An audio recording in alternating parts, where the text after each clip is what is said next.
Good evening, my darling batlings. I hope everyone's had a fantastic day. I know my day was uneventful, but I managed to get up at a decent time. 12:30, not too bad. Nice. That sounds like you and I got up at the same time, Ari. I got up around 11:30 this Chicago time, which means you got up around the same time I did. Interesting. I got up at around 5:30, then I went back to sleep, then I woke up at around 1, so I was like in and out. Yeah. Spent a lot of today tinkering around with bots in my Discord server to get YouTube notifications working again, because the one I've been relying on for years now is just suddenly not wanting to cooperate with me, and even the lead developer can't seem to figure out what the issue is, because it's only affecting me, it seems like. Sounds like the lead developer is just part of the problem. Well, no, I wouldn't say that, because he's been quick to push out updates when people report a widespread issue. It's just like, it's a permissions-related issue, but I've got every permission enabled for my account in the server, so it shouldn't be causing an issue. But somehow That's it weird, is. then. Hey, Iron, glad to see you there. I'm gonna be... I forgot to mention, I know the schedule said that we were going to be doing some Ape Escape 2 and maybe 3 tonight, but I had a change of heart. We are going back to Mega Man X3, and since we're near the end of that, we might move on to X4. Nice. Which is, you know, the GOAT of the series. Yeah, I'll be playing this. I'm moving from GameCube to Saturn because I wasn't satisfied with the picture quality of the GameCube footage last time. Something fucky went on with the graphic settings I used. That made it come out really, like, soft and made it output in interlace mode instead of what it should. I don't know. I made sure to copy over my progress from the GameCube to the Saturn, because when you save, all it does is, like, create a... Like, the save file just loads up a password, so I could just copy that password over. So we don't have to start from the beginning. Nice. Also, I'm gonna try doing a little bit of a higher register tonight, just to get a little voice training practice in there. Nice. See how long I can keep it up. Sorry if you hear me going in and out the door. My TV decided to turn itself on when one of the Alexa reminders went off. Oh, I see. Don't understand why it keeps doing that, but it is what it is. So, without further mountain ado, let's switch on over to the game scene. How about Fountain Dew? Ironically, the G Fuel I'm drinking right now is Mega Man Blue Slush Bomber Slush one. Ooh. So ironically, Mega Man-esque beverage while doing X3. Also, I'm going to have to, like, when I get the money for it, I'm definitely going to order some of that new Fifi flavor of Gamer Subs. Oh, no. Not just because I'm, like, down bad for Fifi, but also because the flavor genuinely sounds delicious from the description on the website. Oh? The flavor is called Fifi's Dirty Little Secret. And the flavor description on the website is white cherry limeade with a hint of vanilla. The one flavor I'm interested in is that melatonin hot chocolate. The one. Oh yeah, the shy lily one. Yeah, I'm curious about that one because like that just sounds good. Yeah, I'll see how much it is and let you know. But yes, let's get my totally legit copy of Mega Man X3 for the Sega Saturn booted up. It's real hardware, doesn't mean it's a real copy. One of these days, we need to go back to Lament of Innocence and finish that, and eventually do Mansion of Hidden Souls. Yeah. Yeah. Eventually.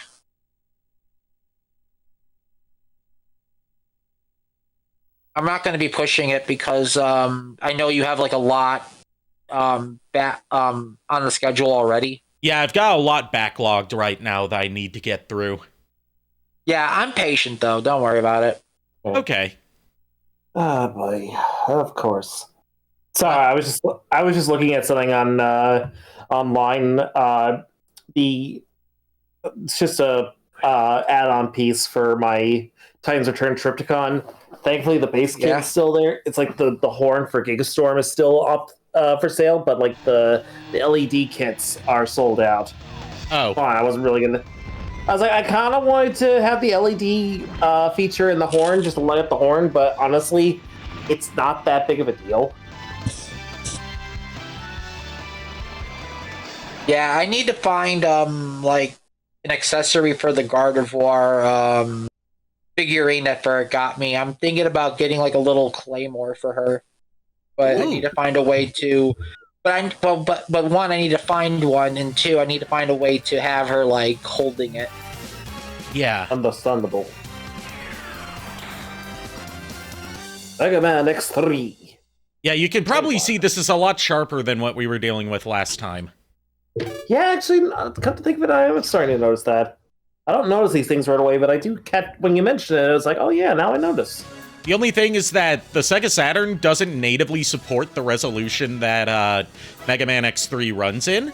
So it's going to have borders on the side of the screen, which, you know, we've got borders within borders now because we've got the black borders on the side because of this being 4x3. Oh, God. Yeah, it runs in a skinnier resolution than what the Saturn natively outputs. And rather than redraw all the graphics to fit that resolution, they just put a border on the side. Because this is like the only port of a Super Nintendo game to Sega Saturn that I can think of.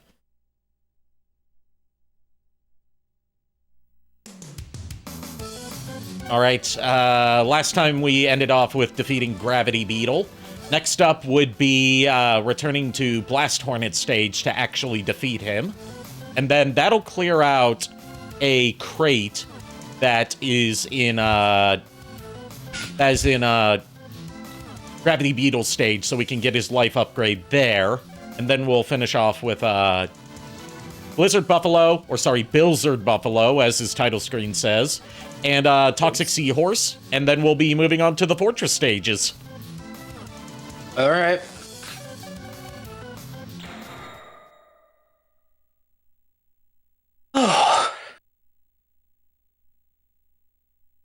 And the load times are going to be pretty long, because, you know, early CD-based consoles. Saturn.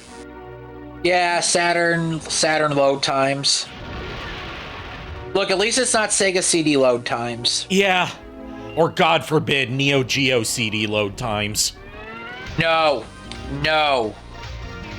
Have you seen the load times for that console? I have. Like, you think, No. like, if you've played, like, a PlayStation 1 or something, and you think the load times are, like, okay, they're pretty slow on that, Neo Geo CD games typically take up to a minute to load one level.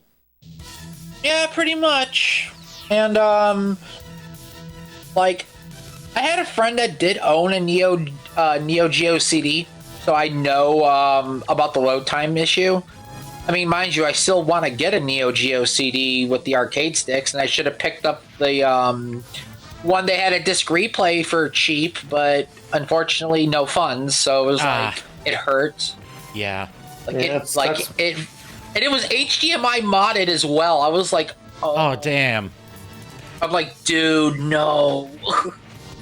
Yeah, I hate having no funds. Yeah, the thing about Neo Geo CD is that it's actually cheaper to collect for that than it is for, like, the main Neo Geo, because there's less of a demand for it. Yeah. Because everyone wants the, you know, big Neo Geo console with its massive cartridges.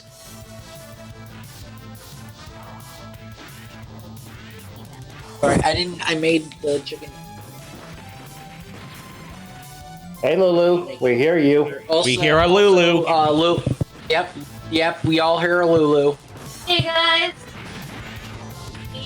We will. They always do. Oh god, Lulu coughed and said bullshit. I'm like, okay. Anyway, what else I was gonna say? Up. Time for JK. No, wait, no, this isn't Bite Fight. This is just one of these wireframe mini bosses. The only one in this game, I think. Okay. Where, you know, on the Super Nintendo, they had to put in that special chip for it, and this is, like, the only wireframe boss you fight other than Sigma's virus form. Also, JKR, sorry.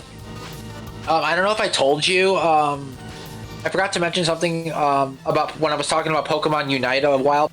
Gengar has a spaceman outfit, like an astronaut outfit. Nice. And He's it's a funny spaceman? he's like, yeah, when he moves, he runs around like he's walking on the moon. Oh my god. And it's hilarious. It's just like he has like this. The space helmet takes up most of his body, and he's just like running around like he's on the moon. And I'm like, oh god, okay. But is he pissing on the moon? Yes. Somehow God. a ghost can do that. It's ectoplasm piss. I super ectoplasm piss! To quote a person, an achievement hunter for Luigi's Mansion, we went from pissing in the bathroom to pissing on the moon. Yeah, there you go. There's your Snapcube reference. Oh my god. Alright, there's our life upgrade. Start on me. I just had pizza for dinner. Oh, nice. I had some frozen barbecue chicken tenders. Nice. I had a. Okay, now's time for JKR to voice Bite. Sorry. All right, go ahead. Nice to meet. Wait, what is the voice that I give Bite? You gave him like the deeper, like more grunt-like voice. Okay, thank you. His Bit was the one you gave like the more, like that kind of voice too. Yeah. Nice to meet you, X. I am Bite. I've been programmed to exterminate you! Exterminate! If I remember correctly, he's weak to the Ray Splasher. I just need to remember what fucking icon that is. It's that one. Yeah, he's weak to Ray Splasher. But yeah, I had a chicken nugget TV dinner for dinner. Ooh. Yeah, me it was as you know, it was Chicago style pizza, Nico. So nice. The good kind of pizza. I died. Good lord. Definitely Ace during ASEN when you two come by for pizza at the hotel room. We're gonna have to decide where to get the pizza. Yeah, I mean, I would definitely I would recommend the place. But the problem is I don't think it's like, you know what? I can message that artist that I was that I've been following for about a year now. She went to she went to this pizza place nearby the convention center. I'm gonna ask her what that was again because if they so that way I know whether or not they do delivery. And if they do delivery, the prices. God damn it! Let me know, and I can do, and then let me know the prices so that way I can set aside funds for the pizza. Okay. Because we could do pizza and Jurassic Park. Understandable. Have a nice day. You know, if we're going to have like movie night of finally subjecting me to movies that you and JKR have been trying to subject me to for like over 5 years now, there's still one movie that I have a DVD copy of that me and JKR keep saying we're going to watch, and every time that we're together, we never do. What movie? Iron Man? The Room. Oh god, the room, yeah. Oh no. Oh no. No, I don't have a DVD copy of Tetsuo the Iron Man. I rented that on Amazon Prime. Okay. Also, JKR, Lulu helped me find that art of my Final Fantasy XIV character that eventually I am going to use for a D&D character image. Ooh, nice. The only question is, I think I showed you it already. It was of my Dark Knight Alduin. It's been so long that I can't remember what it looks like. I would have to send it. Actually, when she comes back down from making her dinner, I'll have her post it to JKR, and then probably JKR can send it to you. Okay, yeah, I can do that. Because I have so much art of my 14 character. Like, it's always beginning of expansion, and then I get one of the end of expansion. So it's like there's this one image I want to use eventually. Like, I would use it for Atox, but I already determined Atox is a human. Okay. So it would. Yeah, because Alduin's an Alra. Yeah, Alduin's an Alra. Technically, they're part dragon. So are they dragging these nuts? God damn. But no, if I could, I would use that image because I just like how the greatsword looks and the outfit looks. Like, that is my favorite outfit to use in the game. Excuse me. I haven't found a favorite outfit to use in 14 yet because I haven't messed around with Glamour. I don't think I've unlocked Glamour yet. Glamour is obtainable before it was obtainable at level 15, but the problem was you had to go to an area that was level 45 to 50 to get it. And before it was like unlocked like straight away. But I think nowadays it's a lot easier to get to because you can just get a ride from somebody and they'll take you there. Like, if I still had my vision, the solo player's going to get a ride. Yeah, because if I still had my vision, and you were still playing, I would easily like take you to where you needed to go. Because I do have like the 4-seater mount for the car. Okay. So it's just like I would just be like, all right, let's go.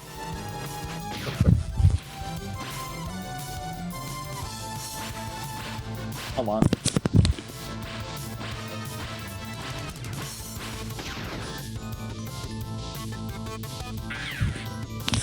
Okay. I might game over here because I didn't come in with full sub tanks because that's not safe when you save your game. True. Never has been. Oof. Okay, air dashing upwards is a good way to counter that dashing move he has. Duly noted. Yeah. Just have to time it right because there's a slight delay when you input the command for it. Duly noted and ignored.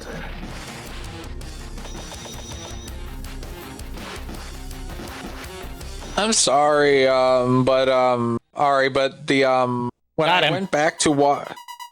Oh, nice. No, sorry. No!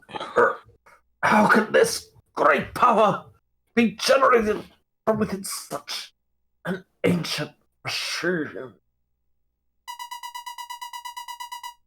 Well done, X. Victory is yours. Alright, so he's destroyed, but Bit escaped, so I'm gonna have to fight their combined form later. I think you might be right. Because if one of them survives, you have to fight their combined form. Of course. Which isn't too hard. It's actually easier than the boss you fight if you kill both of them.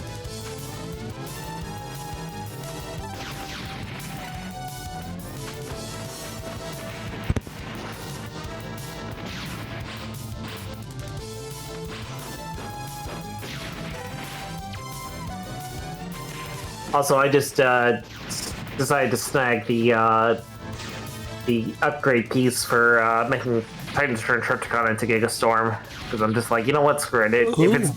Pick it up while it's in stock. Yeah, I'm just like, with every other part of it being sold out, I'm just like, yeah, I'm just gonna have to bite the bullet and snag it now, and just, regret it later. Why are you biting bullets? Boy. I don't think they have much nutritional value in them, and they probably hurt your teeth. Nico, did you hear something? I think it was I think it was just one of the rats exploding again. You want to see a perfect case of why, might be right. what I've called it before in this series, Spark Mandrill Syndrome? What? The move that Blast Hornet is weak to is a screen nuke. So, Okay. you don't even have to aim. You just fire, and it hits him anywhere on the screen. Hence screen nuke. Yeah, but it does shoot out a projectile that, like, returns to you. So you want to stand somewhere where it's not going to have much of a return period. It's got a lot of ammo. Oh boy.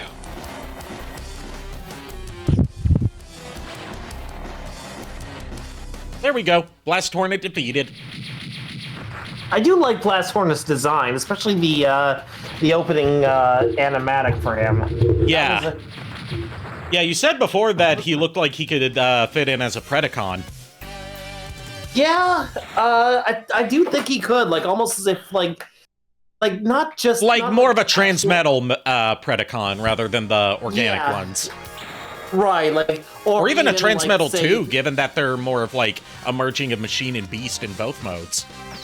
Yeah, that too. But I actually, surprisingly enough, I kind of almost view it as if he was like a special weapon designed by the Predacons on Cybertron. Like, he's actually Cybertronian. Like, his alt mode is Cybertronian design. It's just he happens to share, like, like, he basically is like a Predacon, but like from the standpoint that he has a beast mode.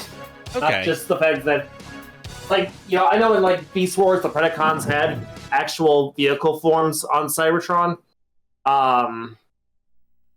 which I did like, but at the same time, I'm just like, that's more Decepticon than Predacon to me, but, it is what it is. Yeah. I get what they were trying to do.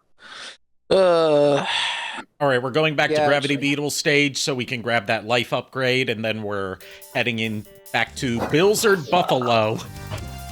Oh god. Also, Lulu's sending the image to you now. Okay.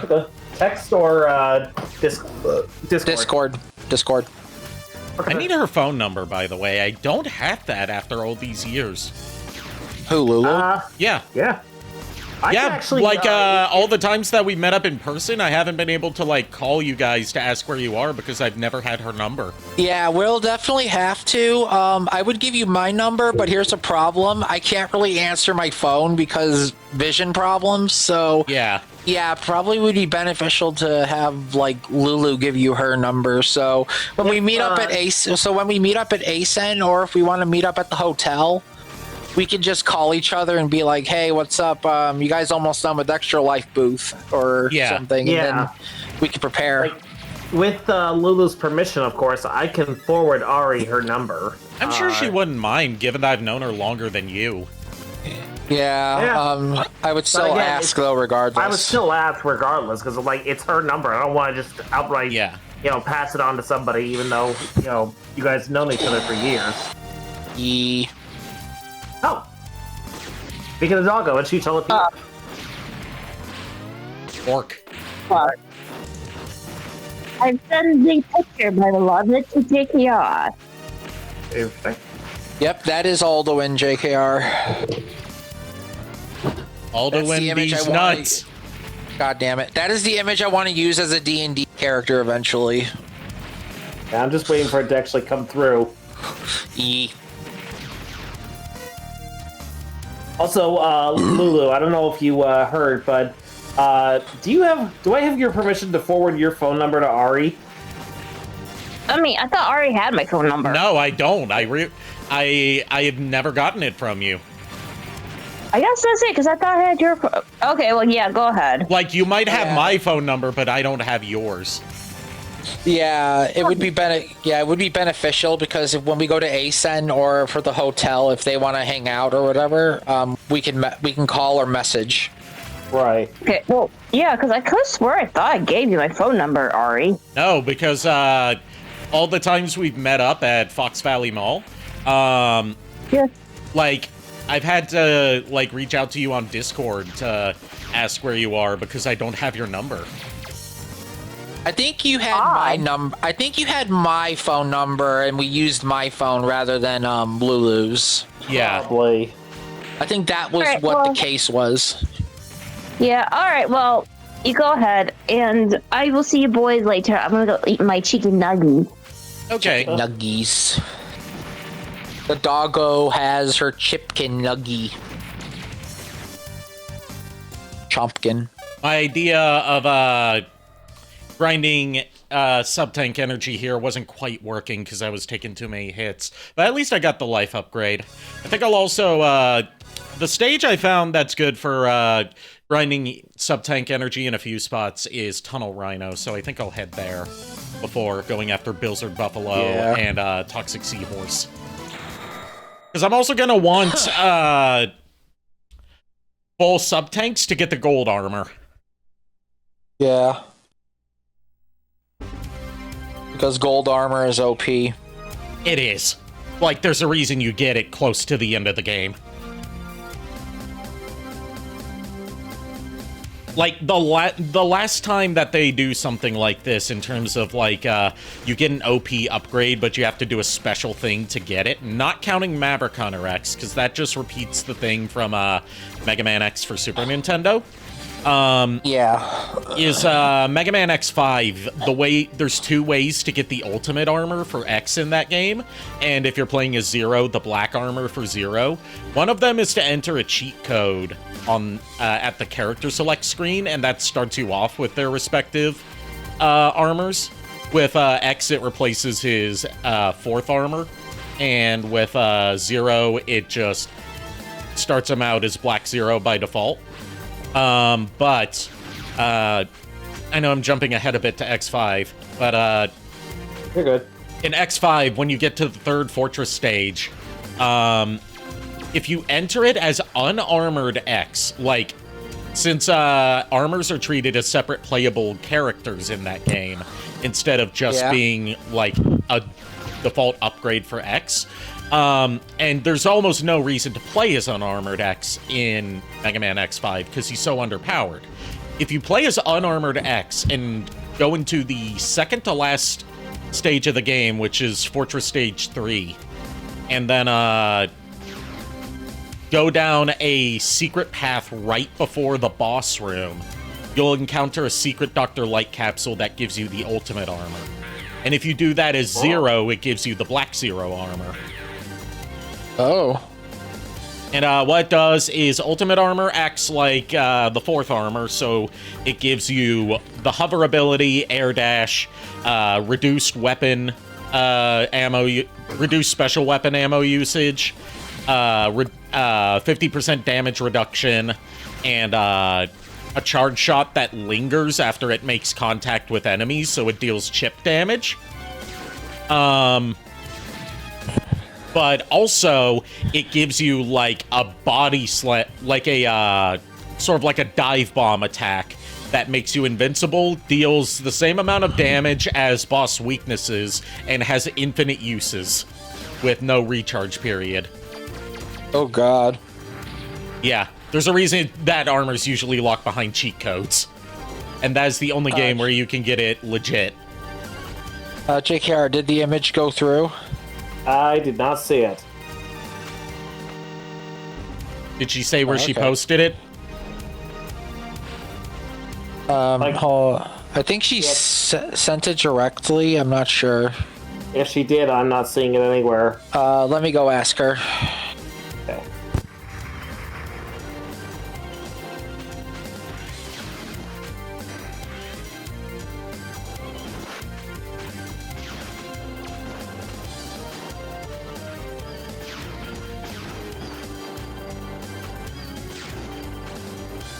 So yeah, as a relative newcomer to the X series, JKR, since you haven't played a lot of these games yourself, other than I believe you said you played Maverick Hunter X. No, I didn't play Maverick. No, you Hunter didn't play X. Maverick Hunter X. You watched the OVA. Yeah, I've watched the OVA, and I've also played a little bit into X5, but not like anything major. Okay, what are you thinking of X3 so far from, a viewer's standpoint? I'm enjoying this. I mean, this is actually giving me a reason to try and pick up the X series again and try again. Do it through the Legacy collections. You're going to want to buy the bundle that gives you both volumes in one, because there's not really a point in buying one over the other if you want to try out the whole series. I bought that years ago. Yeah, I did buy that years ago, so I just need to actually. What's that? She said she sent it to you on your Discord, but she's sending it to you on the other thing as well. Okay. So it should go through. I got the text. So yeah, I don't know why it didn't show up in Discord, but whatever. Discord, why are you weird? But yeah, just be aware that if you do try out the X Legacy Collection again, you're going to be playing the Super Nintendo version of X3 instead of this version, which is obviously the Saturn version. Only difference is you don't get FMV cutscenes, and you get the chiptune soundtrack instead of the arranged soundtrack.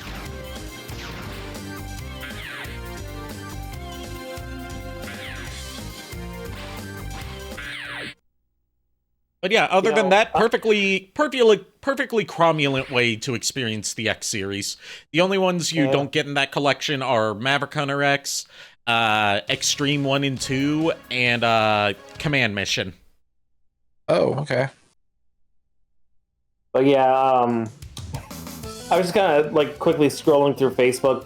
I do that every now and again, just to look up stuff. And of course, one of my friends / I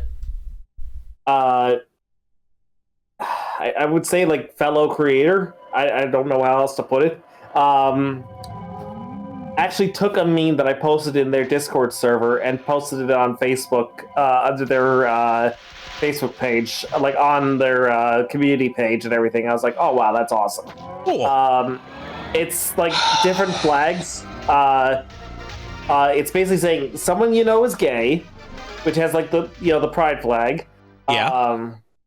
Then below that, it says someone you know is bi, which is the bisexual flag. Yeah. Below that, it says someone you know is transgender, which is the trans flag. And then below that, it says someone you know is a Bionicle fan in 2026. Maybe even someone you love. Think before you speak hate. And I'm just like, that is awesome. I love the fact that they actually posted a meme that I posted in their server on their Facebook. Yeah. Oh, nice.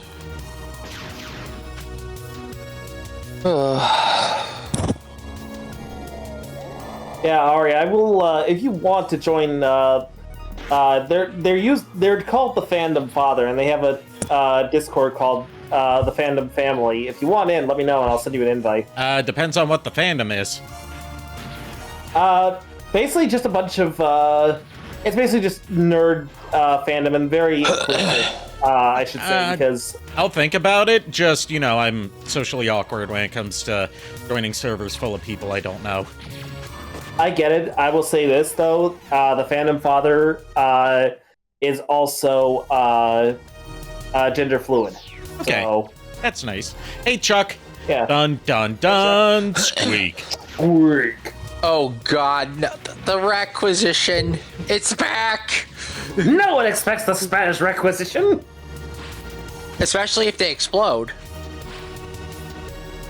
No one expects the Spanish Requisition, but they especially don't expect them to explode. Oh God. The Fleeman Mafia adopts one of the rats. The rat explodes the house. All the Fleeman Mafia are dead just from one rat.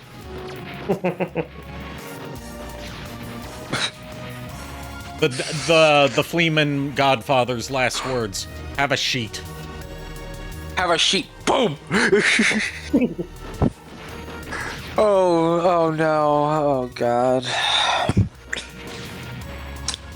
Be lucky it wasn't the Imperial Link. Look, Iron. Be glad it wasn't the Imperial Inquisitorius. Then you'd really be in trouble. I hope it's not an Imperial Inquisitorius. I didn't study for the quiz. That is why you cannot be an Inquisitor. God dang. Did the image load in for JKR? If not, we'll... Yeah, he said they got it. Okay. Yeah, I got the text. Okay. Excuse me. With this inconspicuous teleporter, we can go to Vile's secret area, but no, we're not going to do that, because if we beat him there, then we don't get to have a showdown with him in Doppler's fortress. They're the same boss fight, it's just you can kill him early, basically.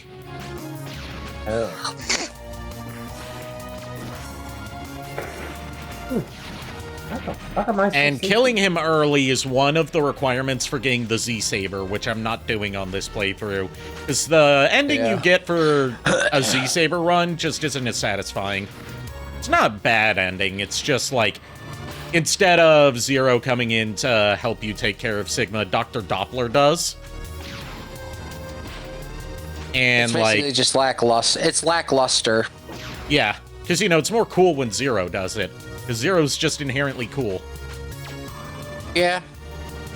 Speaking of Zero being inherently cool, apparently Keiji Inafune's reasoning to the X2 development team for why they should bring Zero back, because Zero was initially supposed to stay dead after X1 in early drafts of X2's story, was he's too cool of a character to die after one game. Yeah.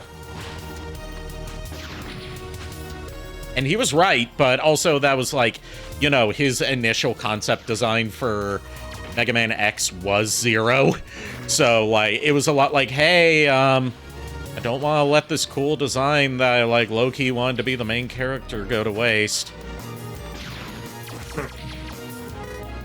Like, he designed both X and Zero and presented both of them to Capcom one after the other at, like, the same pitch.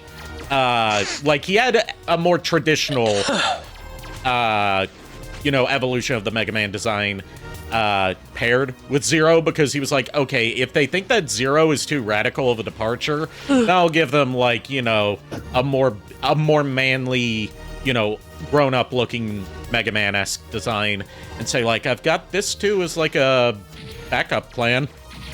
That was the one that they went with, because it was, Capcom execs were afraid for branding reasons that having the new Mega Man be a red sword-wielding, long-haired pretty boy would be too radical of a departure and confuse, Mega Man fans on, like, on how this connects to Mega Man.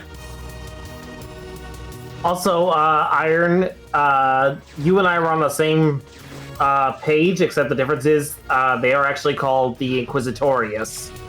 I only know that because I watch a lot of Star Wars content.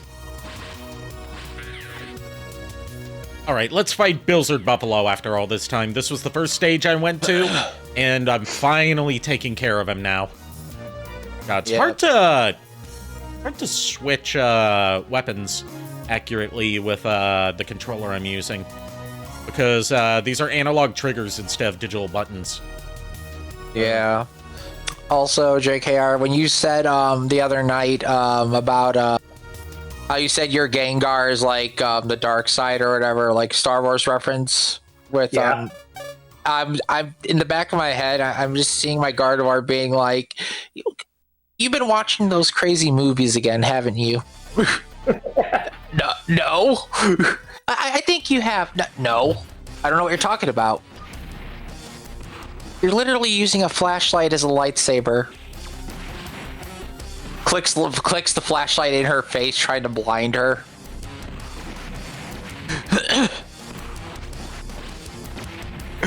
God forbid. You're not using the Force, you're using Psychic.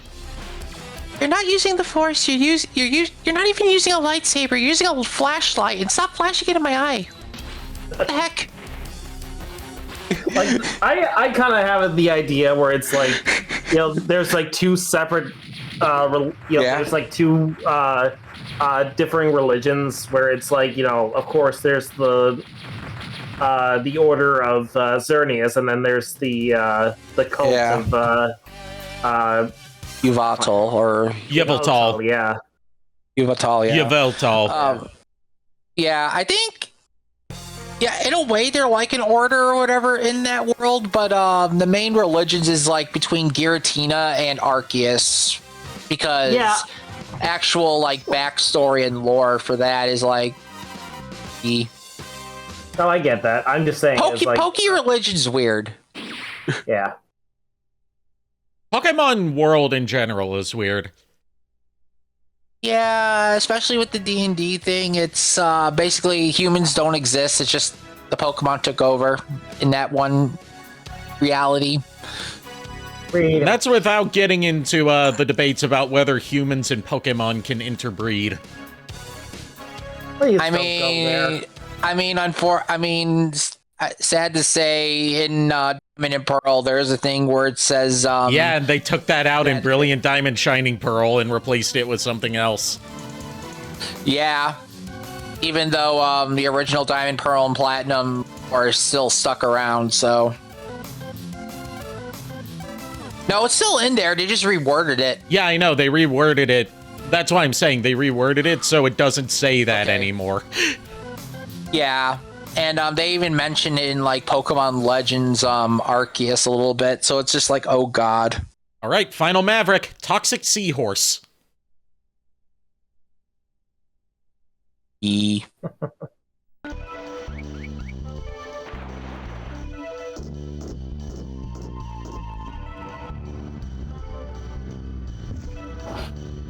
Ew.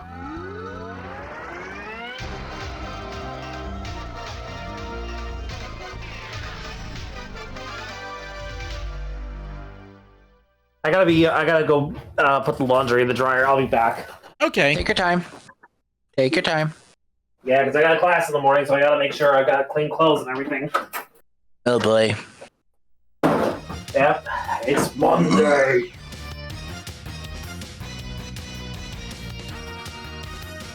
You know what our Lord and Savior said about Mondays? I hate Mondays. And yes, I am implying that Garfield is Jesus. Honestly, I've always hated Mondays. It's just like, nah, I'm good.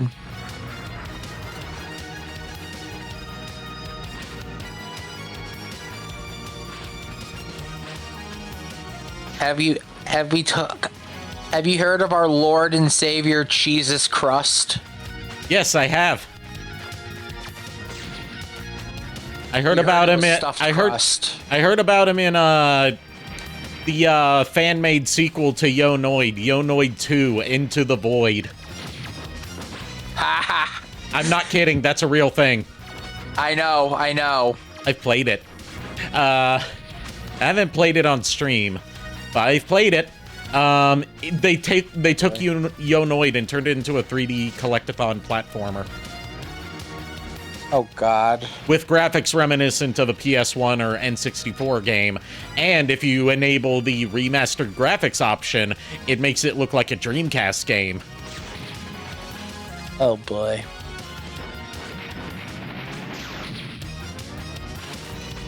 It's actually, like, unironically really good.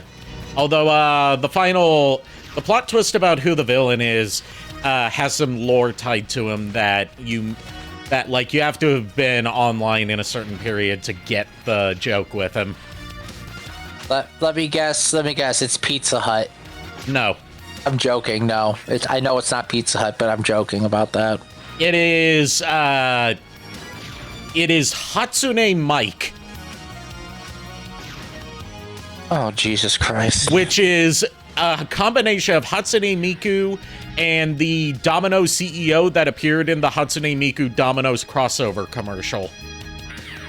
Let me guess. It is Hatsune Miku, but with Mike's face on it. No, it's like he looks like the Domino CEO guy, but he has the same color hair as Hatsune Miku for what little hair he has.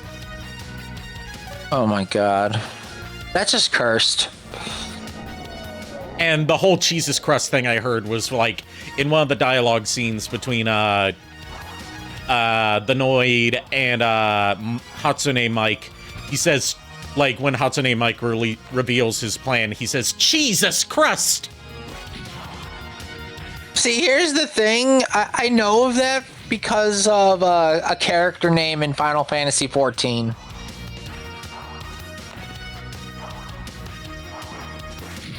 So this is like the only stage, apart from like Fortress stages, where the frog armor comes in handy, because it's got an underwater section. It doesn't let you swim underwater, it just pops underwater. And it fires homing torpedoes. It's literally the Mario Bros. 3 frog suit. Instead, you can't really swim with it, and you have a projectile attack. Yeah, and it also lets you go against the fans that are like blowing a current underwater that keeps you from getting to one of the secret areas. Yeah, it does the same thing in Mario 3 with the warp pipes having like a current going in the water. So over there's one of the chip capsules. I'm not going towards that because I don't want the chip. Because if I get any of the chips, I can't get the gold armor. I have to carefully platform my way. Not even platform, just dash my way over here to get the kangaroo armor. Because you have to get that in order to get the gold armor. Not for, like, anything you need to reach it. It's just it won't spawn unless you have all the, like, X armor pieces and all of the right armors. Yeah.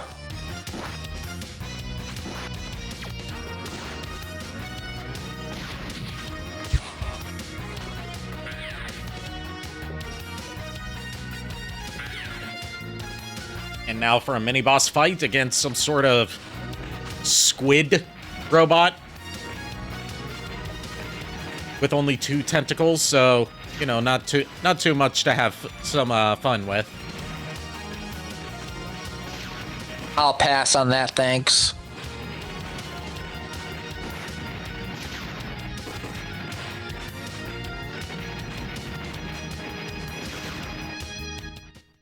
And with that, the mini-boss has been defeated. Oof.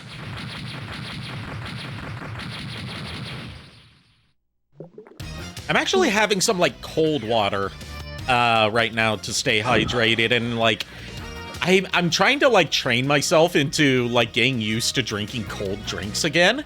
Because, like, for the longest time, I could only drink, like, room temperature or hot drinks because of the cold sensitivity in those teeth that had to get root canals. So, like, out of habit, I don't refrigerate my drinks anymore. I'm trying to train myself to do that again. Yeah, I usually with water, like, I'm trying to help myself, like, drink room temperature water because that's better for digestion. Yeah. But I'm always, like, drinking ice cold water because, one, feels like I like how I like it, and 2, it's just, like, tolerable. Yeah, like, for me, for the longest time, anytime I would, like, eat or drink something that was cold, I would get, like, this shock of pain down the nerves in my teeth. Yeah. For the longest time.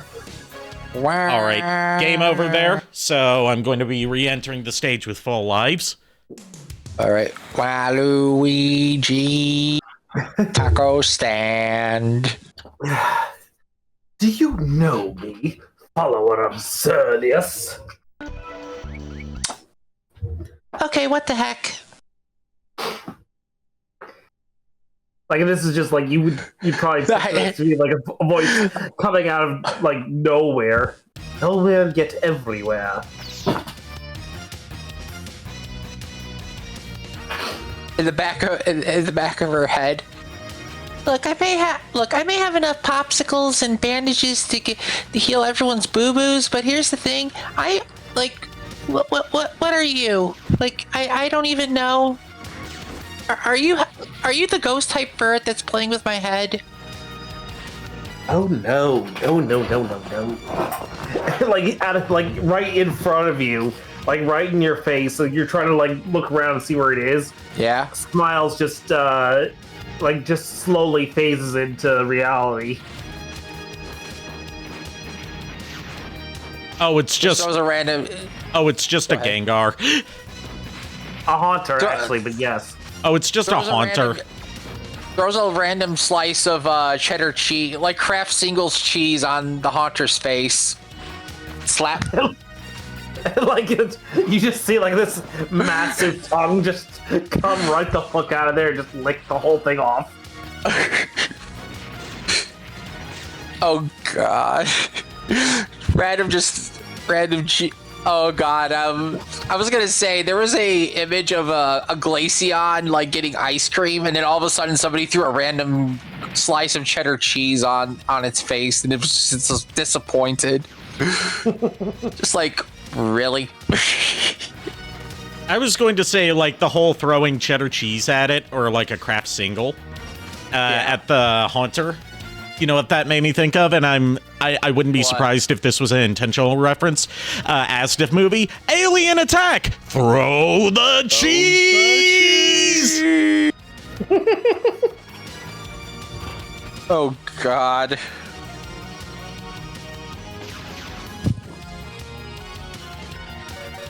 Oh man, just what even? Go ahead. Tell me, Serena, what exactly draws you to Xerneas?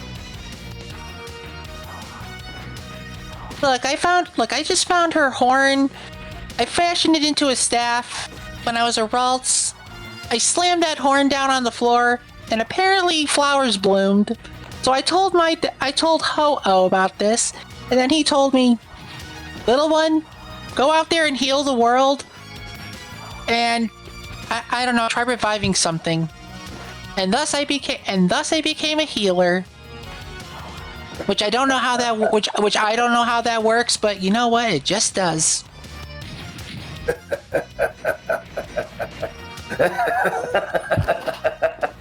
How naive. You know, where there is creation, there is also destruction. But you also know that even though when destruction happens, rejuvenation does happen, and thus life springs anew. This whole debate is just straight up a bit from The World's Strongest Abridged, and I'm not going to spoil it. It's fine. Because we do need... I do want to do another Dragon Ball Z Abridged stream next weekend, so we can try and cap it off within like a stream or two. Yeah, fair enough. Because we're right at where Cell gets introduced. So we're like halfway through season 3, then we got some movies. And then like there's the debate of like, okay, do we continue on with like Dragon Shorts and Hiffle after that? I mean, Hiffle, definitely. Because Dragon Shorts like said, well, Dragon Shorts, then Boo Bits, then Hiffle. I mean, it just depends on how far you want to go with this. We have to do Boo Bits, but Dragon Shorts like takes place in between Cell and Boo, and has some like really sweet moments in it. Yeah. God forbid. I want this debate that Smiles and Serene have in the D&D campaign for Pokemon now. Just out of random, and it's just like few hours later. Wait, what were we talking about? Like they just lose track about it. It just goes off the rail, and then just like, eh. Couldn't have been too important. Nah, not really. Anyway, same time next week. Agreed. Eh. Oh God. And it just kept going on over and over again. No. Pretty much. It's just like, look, both sides are trying to discuss which side is better. Then all of a sudden, wait, what are we talking about? AO3 or Wattpad or fanfiction.net tags enemies to lovers. Oh God. So basically, the pairing of Serene and Smiles, no. Please. Like at that point, it's like you just basically our characters just break the fourth wall and just look at you particularly, Ari, and be like, no. No, none of that. No. Shame on you. Shame on you. You. Look, we're not even in part of the same age group. I don't know what the heck you're talking about. Look, you don't have to be able to sexually reproduce in order to have feelings for each other. Yeah, you're right. I'm pretty sure the players that are controlling us are just either weird or cringe.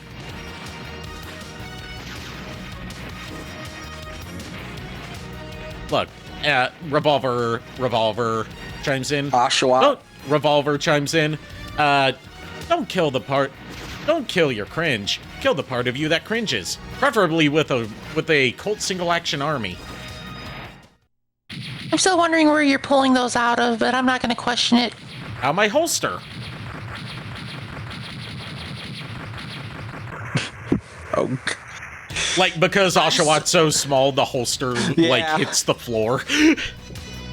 I'm just going to say this right now. With all the players that we have and the party that's going to happen, a majority of the party is just chaotically random. Yep. And I love it. I'm also just picturing Revolver when he gets to Samurott. In order to use his guns, he stands up on his hind legs and holds trying to stand on his hind legs and trying to hold the pistol, but keeps dropping it. You lost your skill with evolution.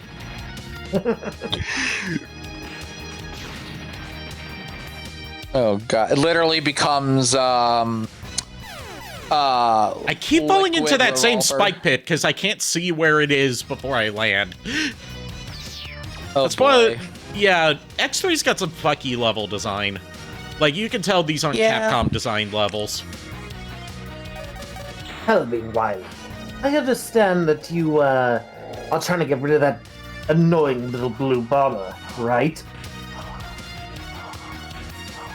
Sorry, could you repeat that?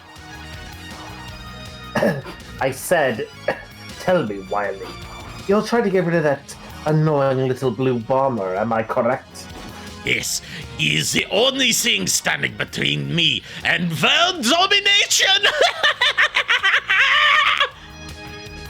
Well, what But have I that told? cursed Mega Man always foils the plans for my conquest. Well, perhaps we can help each other out. Also, who are you supposed to be voicing now?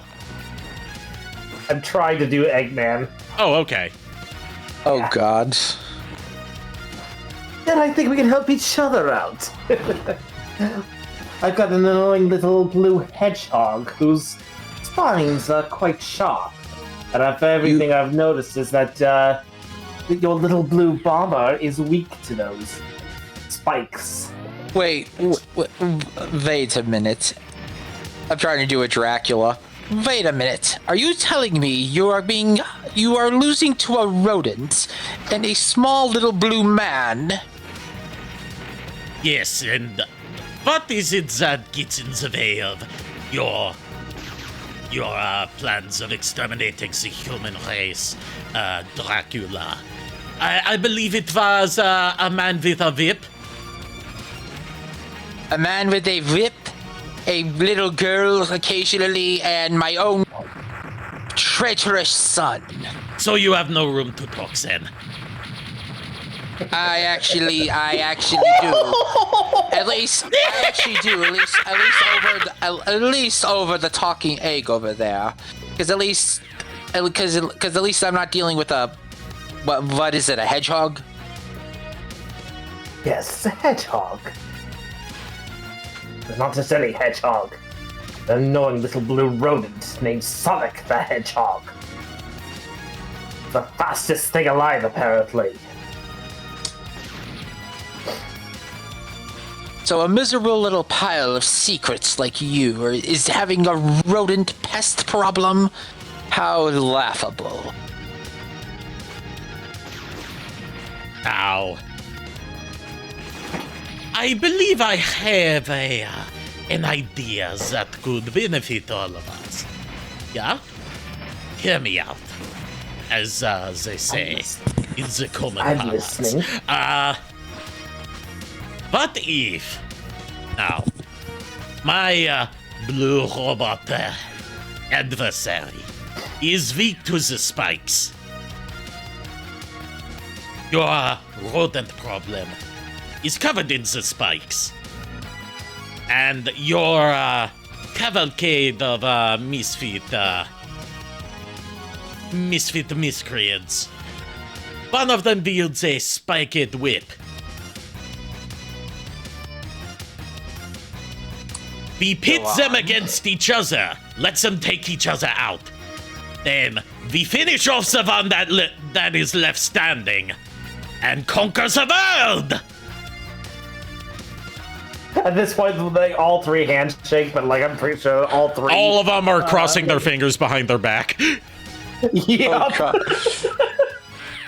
All of a sudden, Bowser just chimes in. I have to deal with a pesky plumber. Good luck with that. Who the hell- I know not to fuck with the Kyoto ninjas. You know, I really hope DB actually makes it to ASEN. I don't think he will, but you know, like it's not his con. But I would love to be able to, you know, see him at ASEN. Yeah. Yeah. What next? Are you going to say that you're going to take on the IRS and maybe criminally insane and try to take over the world with a variety of death weapons, including a virus that makes robots go haywire? But but messing with the IRS? No, thank you. I understood the reference. Oh my god. You're welcome. I'm giving up the voice training for tonight because I've kind of fallen out of that register doing this bit. I'm sorry. Yeah. It's okay. No, you're fine. Don't worry about it. I'm definitely gonna have to. And also, I've been having to lubricate my throat more often to try and keep that up. But yes, now we have all of the Mavericks defeated, and it's time for a cutscene. JKR, would you like to voice Dr. Kane? Okay. Any problems, Dr. Kane? I pulled some memory chips from the Mavericks, controlled by Dr. Doppler. I analyzed them and found out that Dr. Doppler is trying to create a powerful new battle body by collecting the special abilities from the latest breed of Reploids. Battle body? First, I thought Dr. Doppler was trying to create it for himself. But the information indicates that he will not be able to interface with it. So it must be for someone else. Sigma? He still be alive?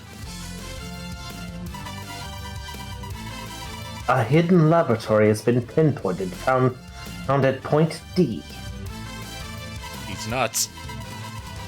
God damn it.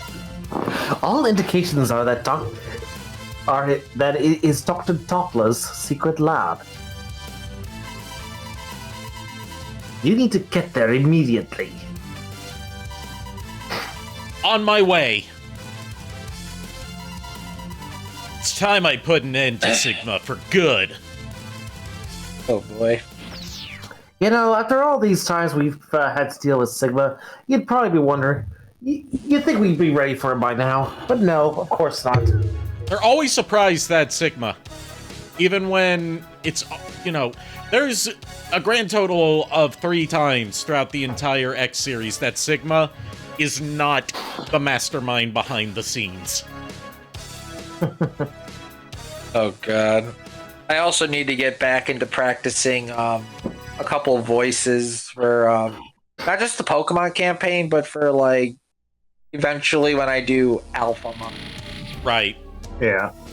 And that's I need to like eventually be more active in the Discord server because I've just been very tired with a lot of problems. I need to be more active in the Discord server, and it's my fucking server. Yeah, I should be active in there as well. The problem is I usually get like kind of socially burnt out way too quickly right now. Yeah. Nah, I get you. I was like, I want to probably try and sit in the Discord call. Then all of a sudden, I'm just like, but I'm too tired. Why? I'm returning to Tunnel Rhino stage to grind, to fill up my health tanks before going to Dr. Doppler's fortress, so I can make sure I get the gold armor.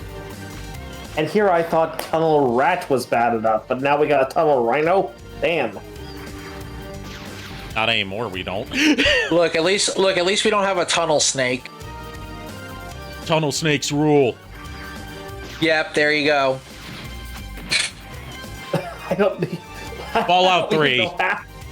Fallout 3. It's the name of a gang name that was in Vault. Like a greaser gang name.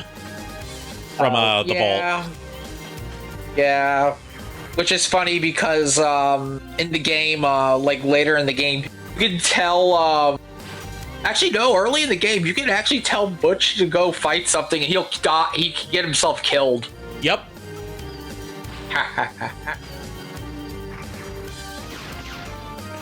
They're just a bunch of roaches. Don't be a bitch. Be a man. You're right, I can do this myself. I don't need your help. Butch dies.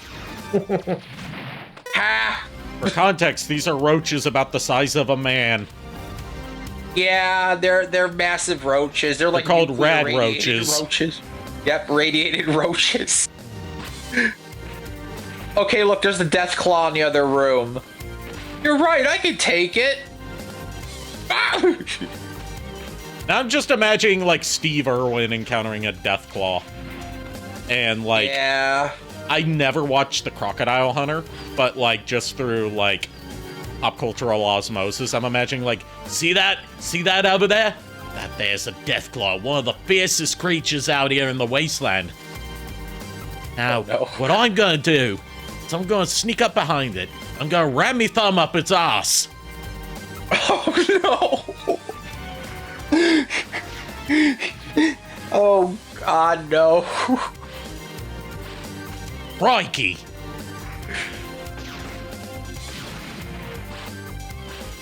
Oh, JKR right now is like, the fuck are these two talking about? The only direct exposure I've had to the Crocodile Hunter was the Crocodile Hunter movie, which barely has any Crocodile Hunter in it. Yeah. It's like an unrelated movie that occasionally gets interrupted by Steve Irwin. Yeah, I remember watching that on TV one night where it was just like, I was just like sifting through channels and that happened to be on, and I'm just like, this is supposed to be the Crocodile Hunter movie? He's barely in it. There's also the thing of like, how the fuck do you make a theatrical adaptation of the Crocodile Hunter without making it a nature documentary? Right. Yeah. And why would you do that? Because.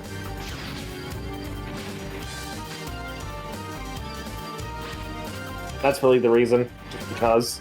Just because. I don't know. Boredom.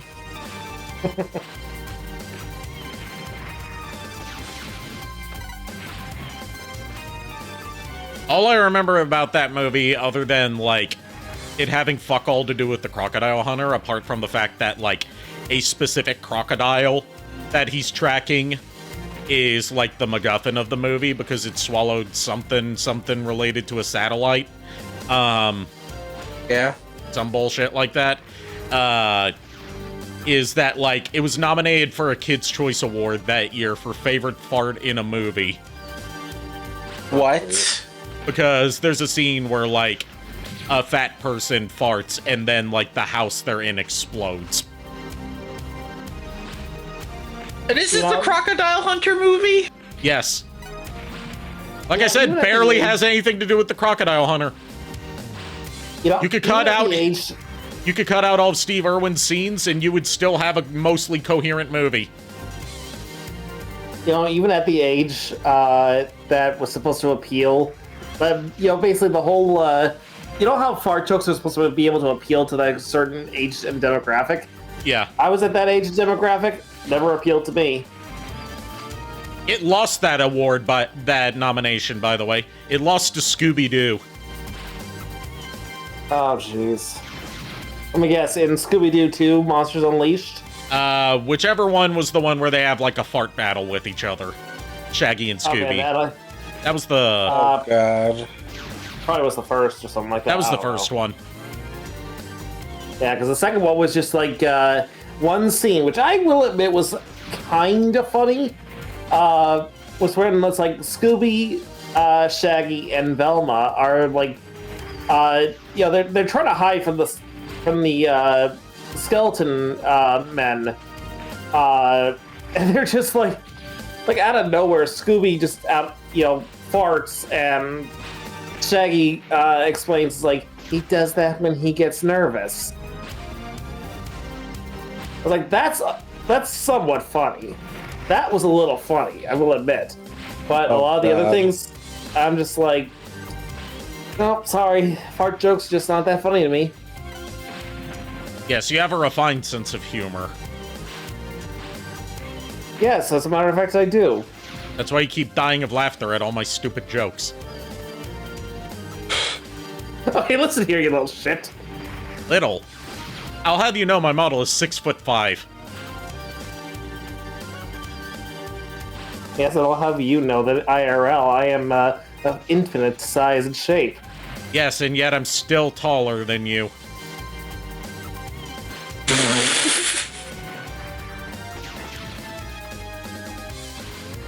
Why I oughta. Oh, no. You oughta, but you never do. Look, JKR, if JKR did, you would just turn it against him. Yes, I would. Like when he tried to throttle me on stream. Oh my god. I've only been throttled twice. Usually it's just my ISP that throttles me.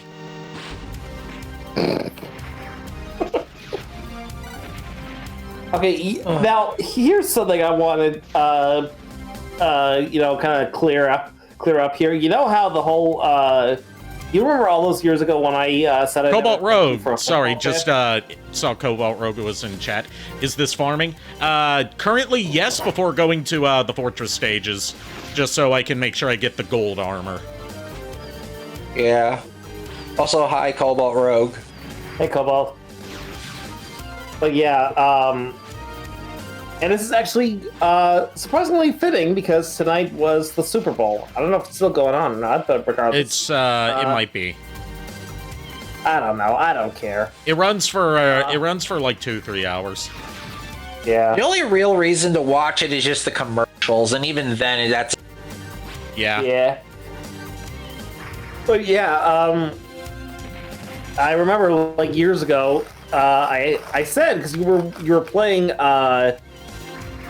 Strong Bad's cool game for attractive people, and it was like the whole all squirrel football team. Yeah. Yeah, the first time the birth of the Pegatron joke. Yeah, which honestly, I will say this right here, right now. When I said I never pegged you for a football fan, You know, you would know where I got the term peg from, to be honest with you. It's a regional dialect. Because I've heard Nico say it too. Here's the funny thing: if it's like a regional dialect, I don't know about it. I got it from Beast Wars, honestly, because of that one scene in I think it was like Code of Hero or something like that. Code of Hero, yeah. Yeah, where it was like Rat Trap is like, arguing with Dinobot, and he's like, I used to think I had you pegged. Yeah, sure, he's a slag spout Saurian, but at least you know where he stands.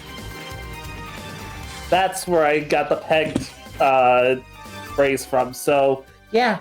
And you made the mistake of using it on me. Unfortunately, yes.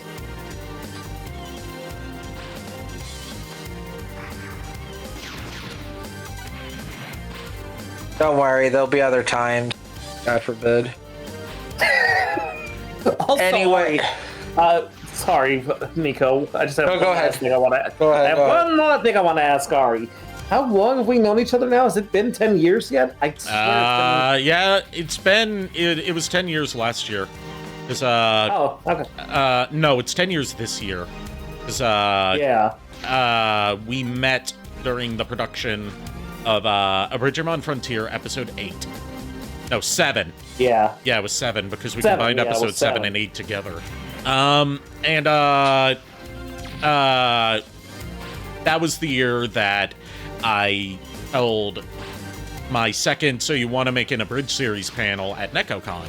And we tried to debut the episode there, and that was, also the Bryce Papenbrook story that I've told before. And also that was when we got our first copyright strike from Toei, where they just nuked all of the Abridgimon Frontier episodes, but it only counted as one strike. Oh, wow. Because YouTube, around that time, had implemented some safeguards for copyright strikes, so, someone couldn't, give you 3 strikes all at once, through, multiple copyright claims, and, just nuke your channel instantly with no chance to appeal or, recover from it. Which is how it used to be. Yeah, back when YouTube actually cared about its user. Well, they still have that system in place nowadays. It's just the problems that people have been having with getting their accounts banned at random is not for copyright strikes. It's for community guideline strikes, where their AI moderation determines that their channel is in violation of the TOS and bans them without human review. Ugh. Copyright's still a mess on YouTube. But, they still have that safeguard in place, so you can't just get a barrage of copyright strikes from one person all at once, and At just least nuke your channel in an instant. For now, anyway. I'm just saying, because with the direction that YouTube's been going lately, I am not so sure that's gonna last. But yeah. Yeah. That was also around you the were time saying? of the Logan Paul Forest incident when I lost my monetization as part of partner their overhaul to the partner requirement system. But Yeah, yes, because let's let Nico speak. Sorry, Well, no, I didn't have anything to say. Oh, okay. Oh. Yeah, I didn't have anything at the time. Are you sure about that? Listen here, you little shit. And I can actually say that.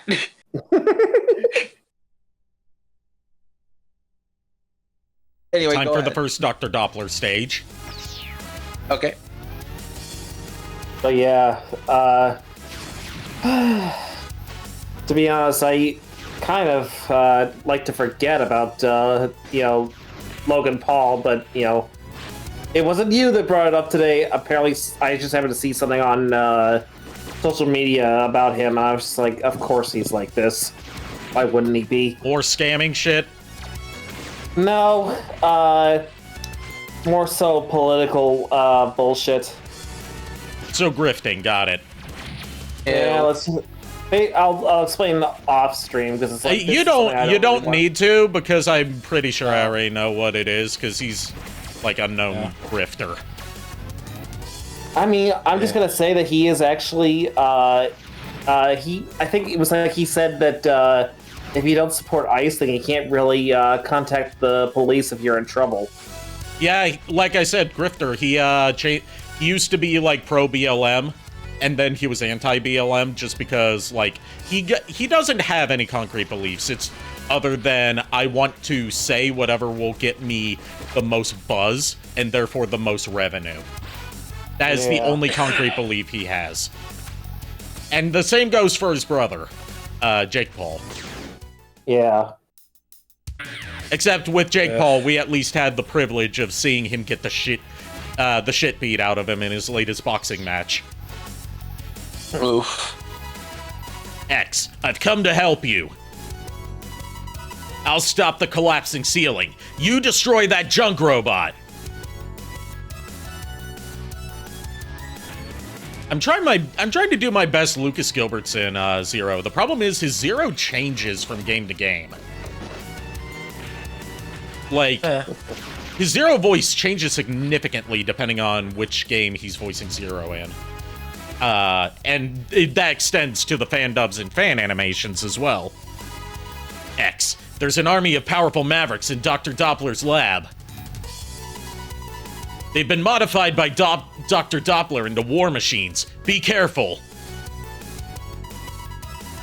I'll watch my step. Thanks, Zero.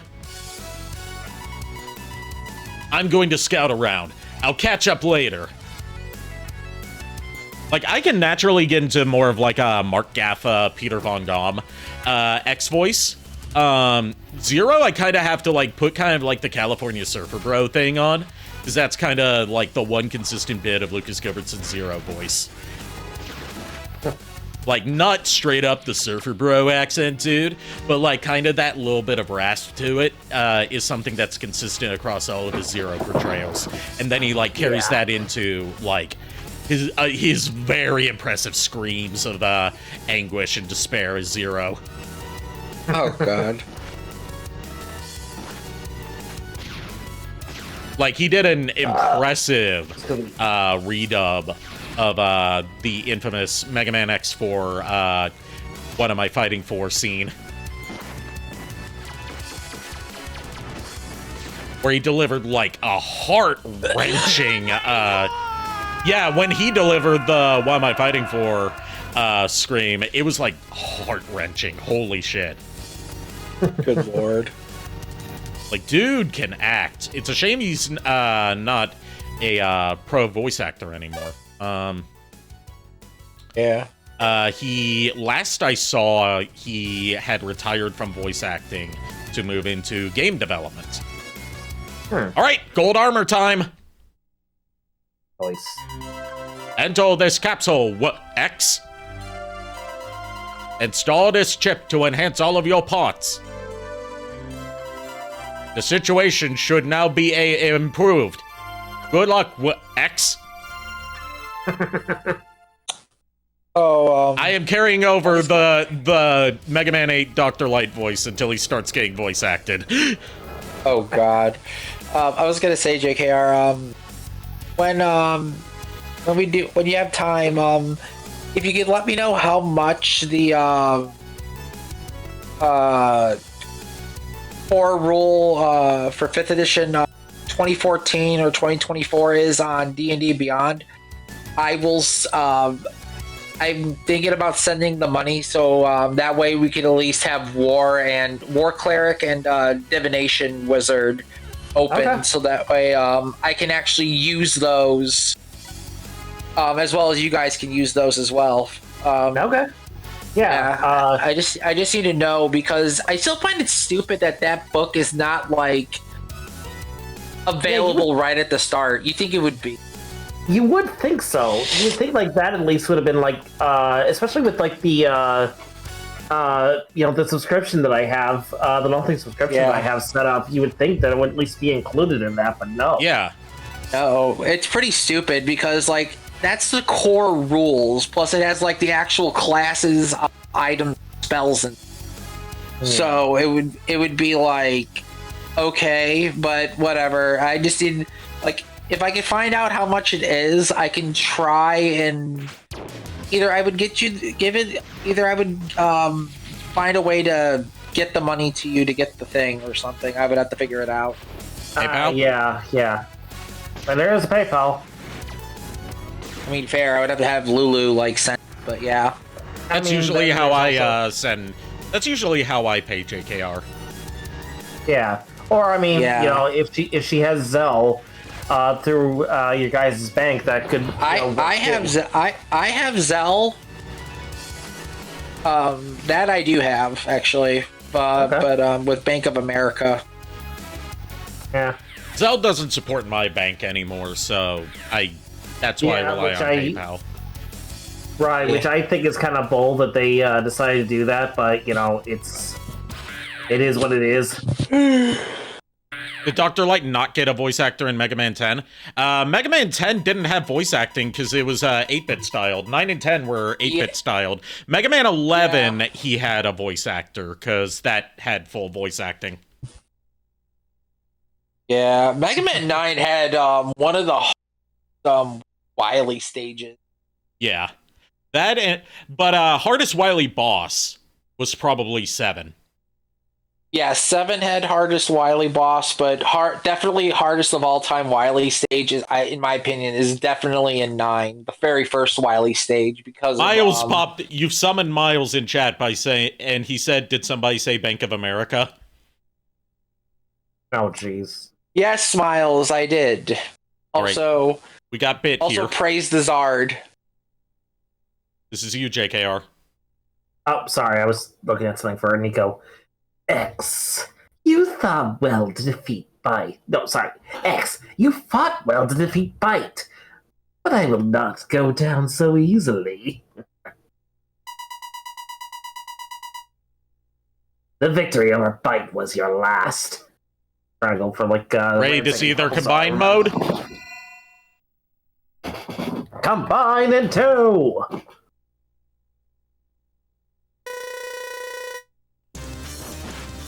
Motherfucker, what the fuck is that? It has a name. Oh, like it's based on a thing in Japanese folklore. Oh. It's supposed to be like not a kitsune, but a fox spirit called an Inari. I see. Oh. I know what that is. Yeah. Okay. Yeah. Its name is the God Car Machine Oinari.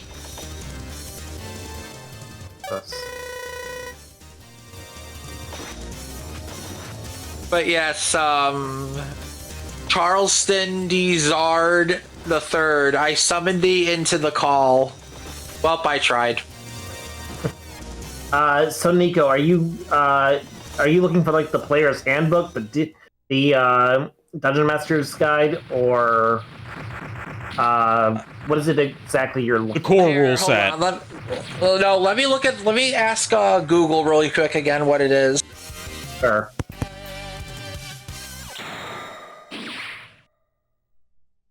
Thing is, even though it says core rule set, I have to look for the specific book that contains the core rule set.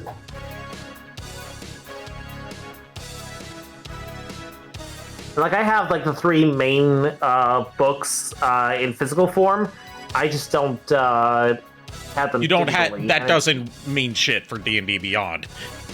Right, that's the problem. So I had to get like the books are great for like, you know, in-person tabletop, but. So, what's the verdict? It's just the player's handbook. Gotcha. Okay. I meant 11, but misremembered the number. Okay. Yeah, because if you own the player's handbook, you basically get both War Domain Cleric and Divination Wizard. So you get both at the same time. I get you. I'm just gonna stand here for a sec and let my natural healing ability I now have from the gold armor fill up my sub tank. Standing here while your HP goes up slowly. Call of Duty stole this.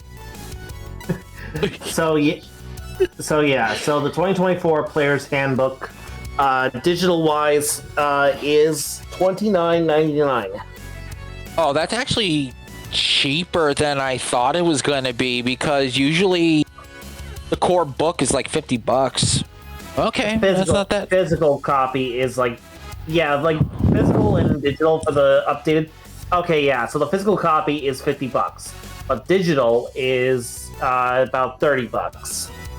Okay, yeah, I could definitely swing the 30. I would just have to have Lulu help me get you the money, and then it could be opened, and then I can just change Atox's cleric to war cleric, as well as just have it for my Alphamon. Right, The only reason why I want war cleric is because the level 2 ability it gets. I think it's per time you have forgot what the cleric thing was, what the ability was, but basically you can improve your accuracy with your strikes. So it's like for like a set number of attacks, you could have like plus 10 to your accuracy. Okay. But that so you can hit harder enemies. It does not go with damage. So it's just like you could be like good on the front lines while healing on the side. Right. And then Divination Wizard would be for the Guard of War eventually, when healing gets up to like 8, because I think I only need to put 1 or 2 levels into Divination Wizard to get the effect that I need for her. Cobalt Rogue in chat said, standing here, I realize. I understood that reference. I was thinking, but didn't say when I was standing there healing. Standing on the edge of the crater. I can't remember how the rest of the song goes. I'm nuclear. I'm wild. This song doesn't actually show up anywhere in Metal Gear Solid 5: The Phantom Pain. Oh my god. But yeah, Nico, what we can do is, if you want to pay the full $30 right now, when I get more money, when I get a chance to have a little more cash on hand, I will then refund you half the cost for the books for both. Go ahead. It's just because it's, since I'm getting it partially for you, but at the same time I'll be able to use it as well. So I feel like, it's like it's only fair that we do half and half. I mean, I could do either 15 or 30. It don't matter to me. I would have to wait till next month though to do it, because I am out of funds right now. Understandable. I completely understand. We have plenty of time anyway, I think.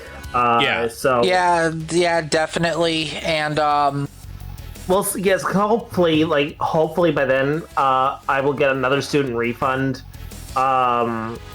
Because I haven't even started my second class yet. That actually starts on Tuesday.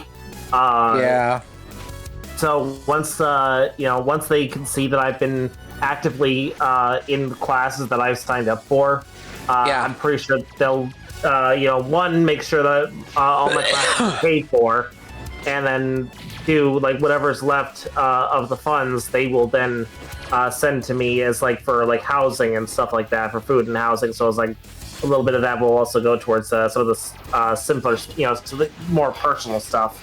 Just that way we can keep this up and running. Yeah, because I owe my mom $105 because I had to pay her a little less for rent this month because of groceries. Yeah. And since my mom is helping me and Lulu pay off the hotel, I have a little more wiggle room. Yeah, so I could probably definitely swing either the 15 or 30. It just don't matter to me. I could do either or, so we can get the core book open.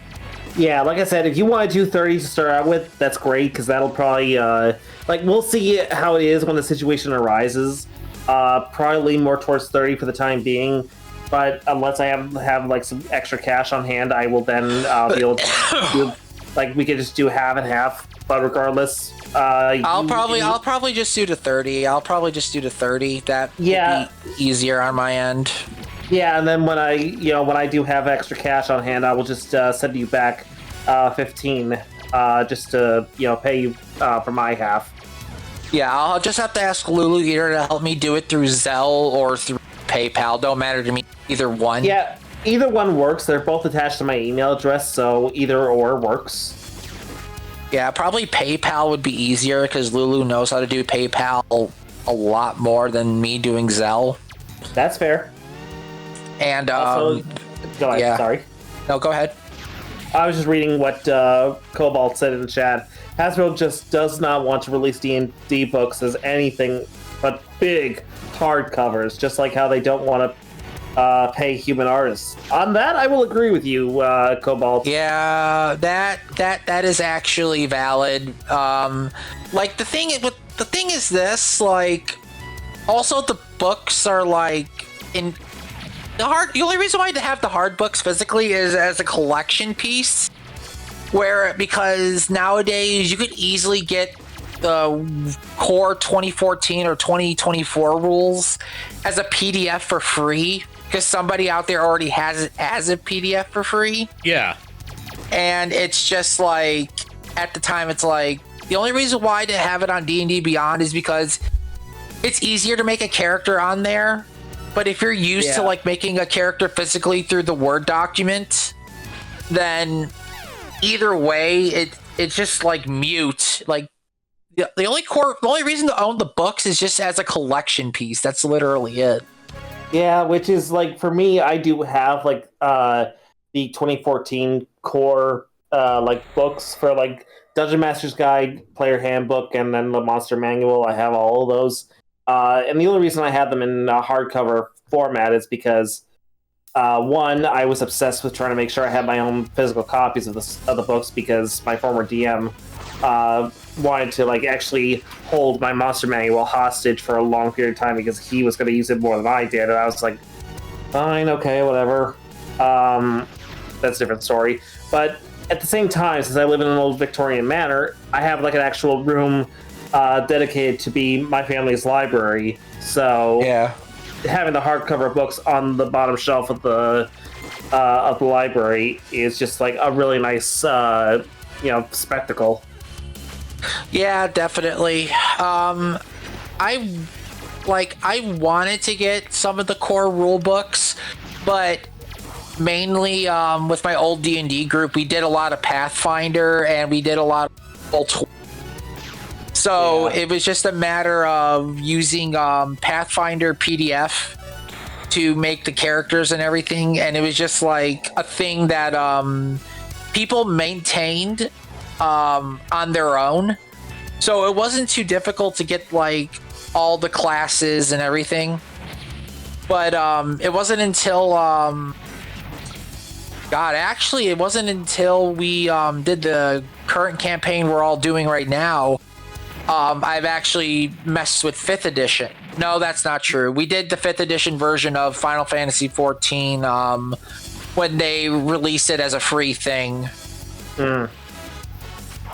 Yeah, so, but yeah, no, I still say that regardless, with Hasbro and Wizards, guys, I understand you need to make money, but at least with D&D Beyond, make the player handbook of 2014 or 2024 free, because that's at least bundle necessity. At least bundle it in with a subscription. Yeah, that too. Like, at least with the subscription, because again, the core player handbook has a lot of the basic stuff, including a few things that make it a lot easier. And if you're gonna really like charge for the subscription, at least like allow like, hey, you get the subscription, you can pick 1 or 2 books that to put on your subscription for free as a start. Right. Like, or it could work as like a sort of like semi-rental service where it's like you get indefinite access to the books as long as your subscription is active. Yeah, pretty much. Surprising that that's how it used to be. That's how it used to be. But sometime between then and the pandemic, they changed that and made it so it was like, oh, now you have to like buy the individual books digitally, like separately now, and it's just like, the fuck. Somebody in the executive branch of Hasbro, no doubt, thought, oh, let's make sure we nickel and dime our customers even more than we already have. Yeah. Nah, I'm pretty sure somebody higher up made out with points. Made out with what? Cut out. Intelligence points? A mind flare. Oh, yeah. So you're saying it's Haruka's fault?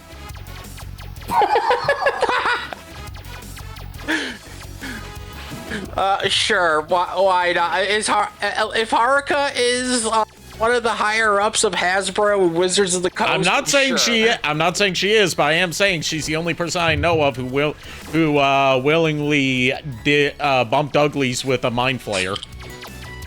Yeah, and she'll say, like, she'll claim it's like... She'll claim that never... she'll claim it was an accident. Yeah, Look. To be real with you with that, just like I'm calling it right now, it's probably the mind break kink that gets her with that. I'm thinking because mind flayers are known to do that. Yeah. She doesn't really. She's asexual, so like. Yeah. She's Well, yeah. like. Yeah, maybe it's a subconscious thing. Who knows? It like. Well, no. Like I can explain what it is. Like she's also talked about being autistic.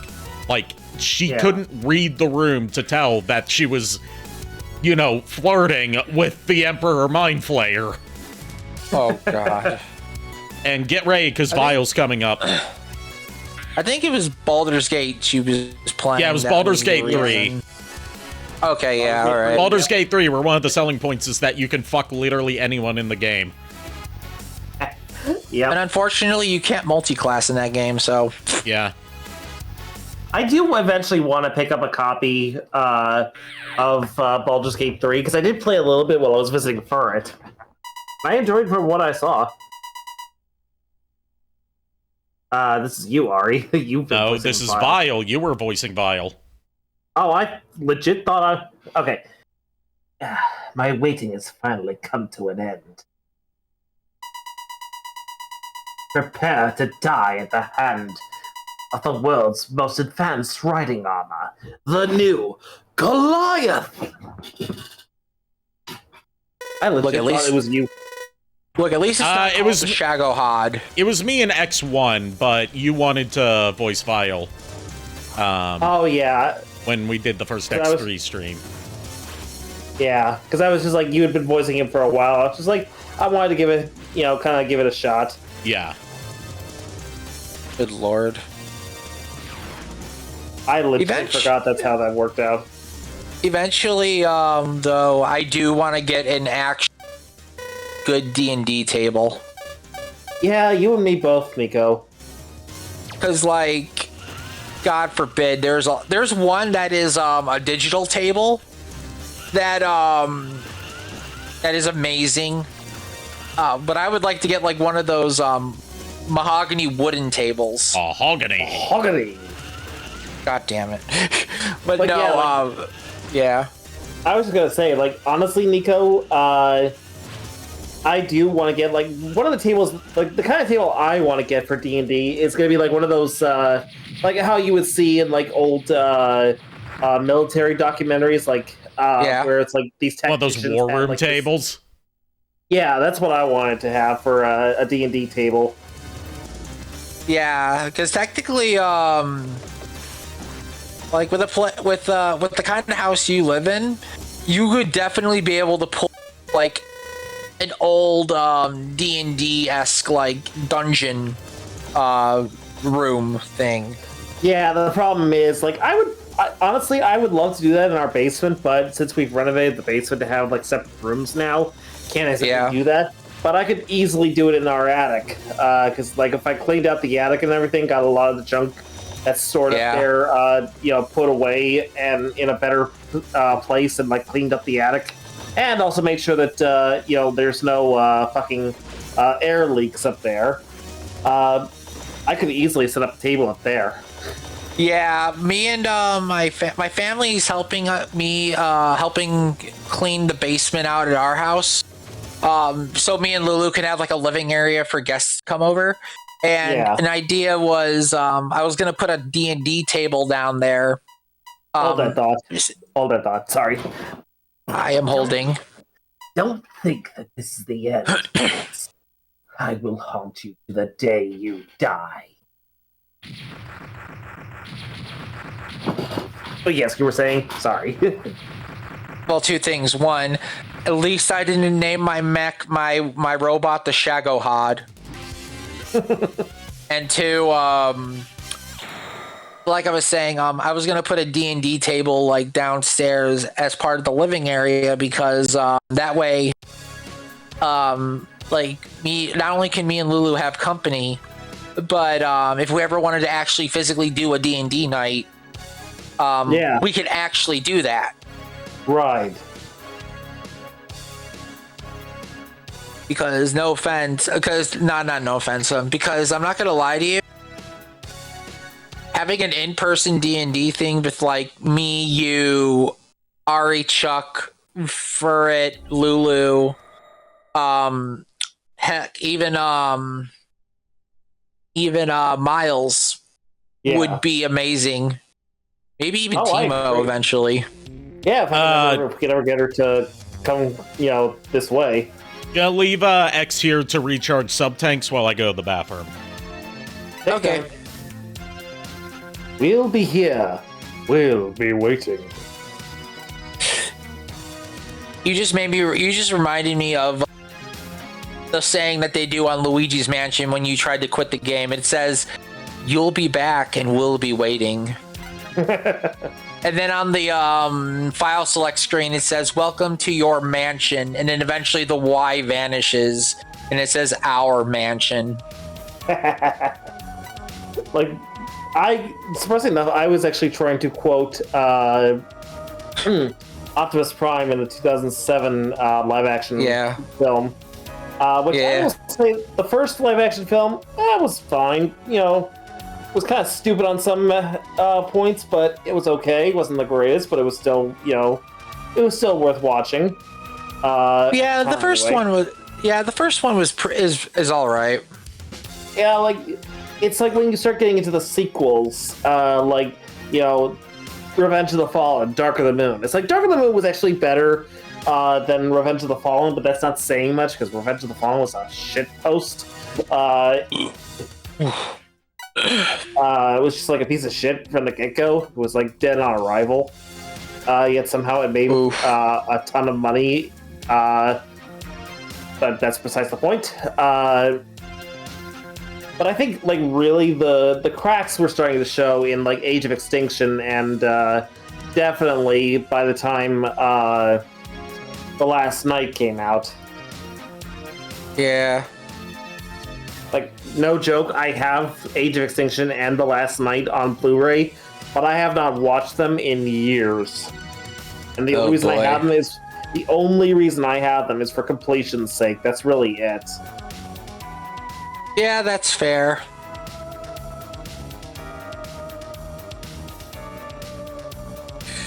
But yeah, another Pokemon game I want to get you on your Switch is the Mystery Dungeon DX one on Switch, because it's basically D&D Pokemon.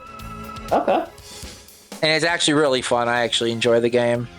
Nice. I think I actually have it downloaded on my Switch. The only problem is I don't know. No, it wouldn't even matter. I wouldn't be able to share the game with you, so I would have to actually get it. Welcome back. We did not burn down anything. Oh, I know. I heard you. I heard everything you guys were saying.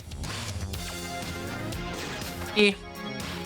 Also going to throw in my 2 cents about the Michael Bay Transformers movies.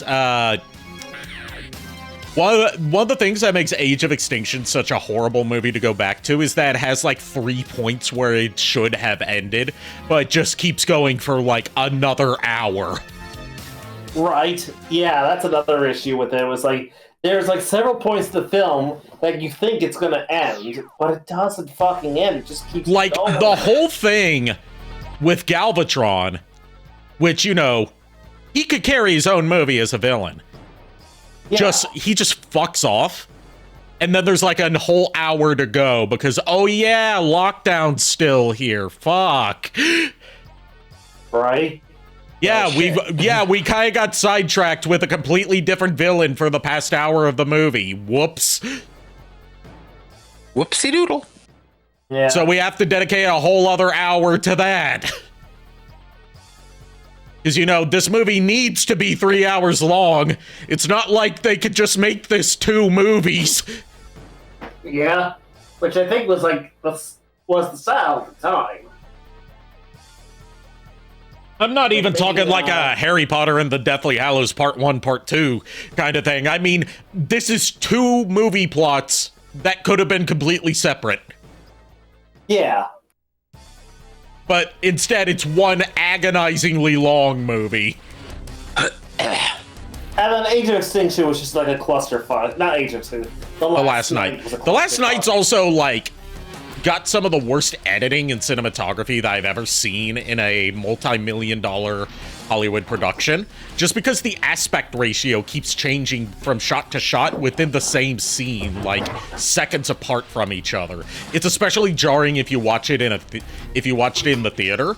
Because, like, black bars on the top of the screen appear and disappear from shot to shot.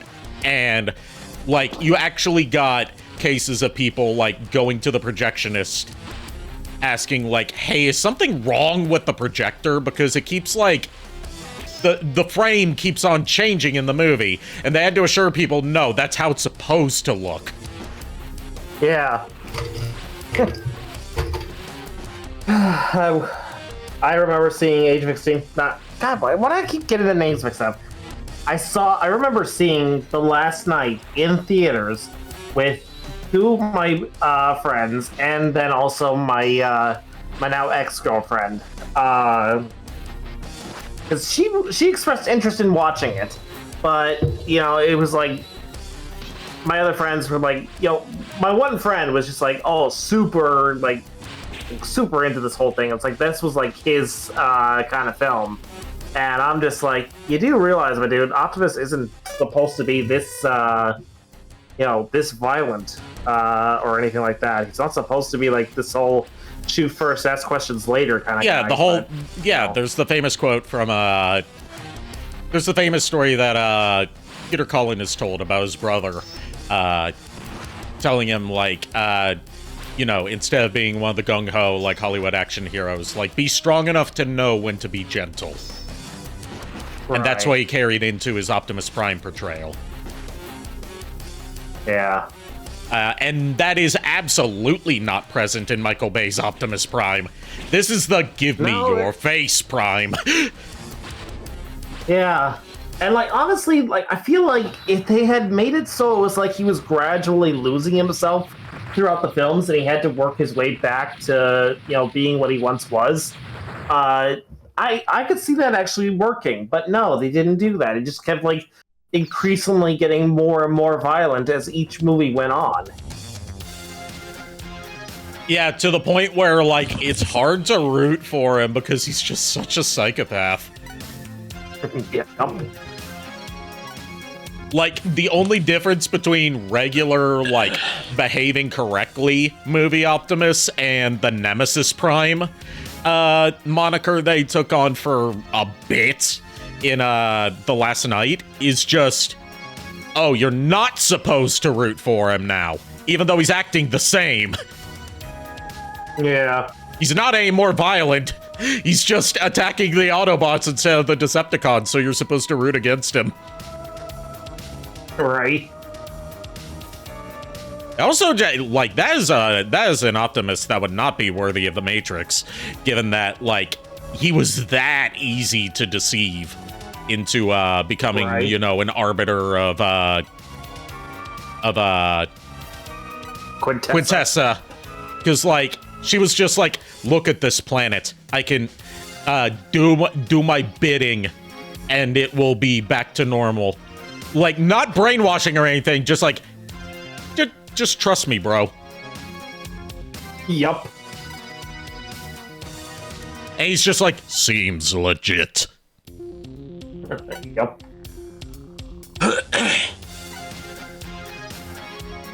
My maker, I do.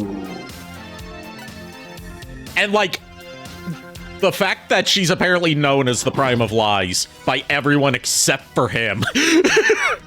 Yeah, the Great Deceiver. Yeah.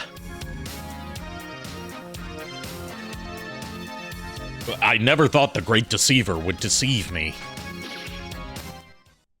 That's a G1 bullshit right there, because it's like the whole, they don't call those guys Decepticons for nothing, you know. Yeah, and they did that, they addressed that in Bumblebee, and did it in a smart way. But, like, in The Last Night, it's like, it's just, and what they call on TV tropes, they call it the idiot ball, where the plot can only move forward in the way the writer wants to if everyone just acts stupid. Yep. It's like if whoever needs to move the plot forward can only move the plot forward by acting stupid, like stupid in an out of character way. That's called holding the idiot ball. Yep. All right. We're in the, by the way, just for Nico's clarification, we are on Dr. Doppler Stage 3 in the traditional Maverick rematch. Okay. Have to beat all 8 to get to the fight with Dr. Doppler. So basically, boss rush. Yeah, except you can heal in between fights. That's typically how it is in the Mega Man X games. Like, they give you a infinitely replenishing health capsule to make sure you don't, you know, screw yourself too much if you take too much damage in one rematch fight.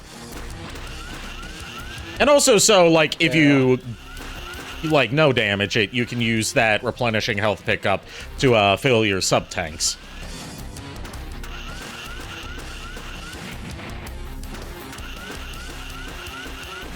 I should also point out, like, I mentioned earlier that, like, you can tell that a lot of these stages and bosses are not, like, up to the Capcom standard.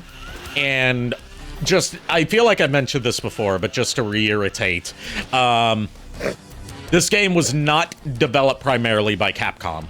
It had oversight from the Mega Man team, but, like, Capcom was all hands on deck, like getting dev kits and learning how to program for the at the time brand new PS1 and Sega Saturn.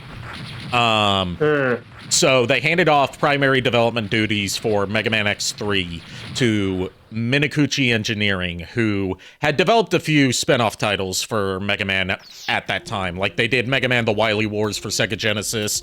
They did most of the Mega Man Game Boy games.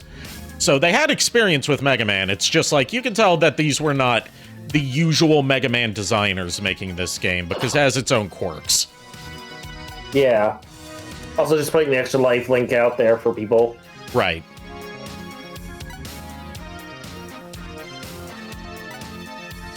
Like, it's not, like, I hated this game at first, but it's grown on me as I've learned, you know, as I learn how it works and how it wants you to approach it, I'm starting to appreciate what it's going for, even if it does have some objective flaws. Like, damage values are cranked up way too high at first to make the difference between, like, the starting game and when you get the armor more significant. Like, you take huge amounts of damage when you're unarmored. Oh boy.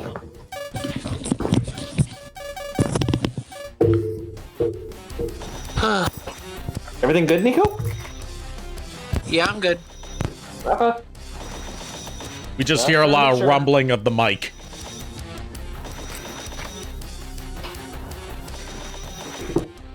You're one of our best friends, Nico. We worry about you. Yeah.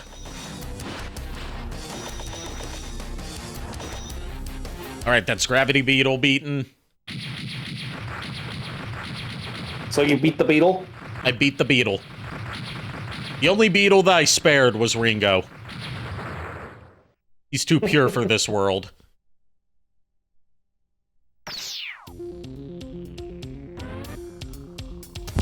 I'm here. Sorry about that. I was asking Lulu about the $30 thing, and she said, yeah, she'll help me send it to you. Okay. Okay. It'll probably be next month, but yeah, I'll definitely send it to you. Yeah, no worries, dude. Like, take your time is all. You know, whenever you can is fine. I'm not gonna rush. Yeah, I know.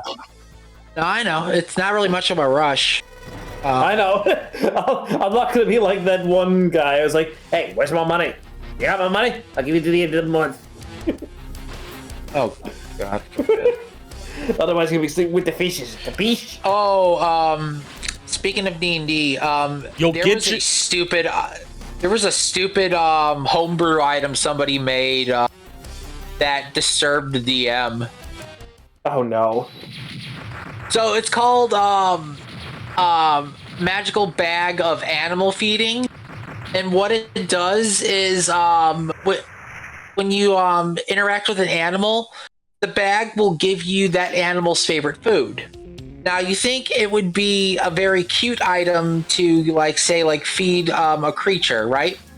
Yeah. These guys run into a forest and cave of giant spiders. So they befriend one of them. They reach into the bag of their favorite food. Guess what the spider's favorite food was? What? Halflings.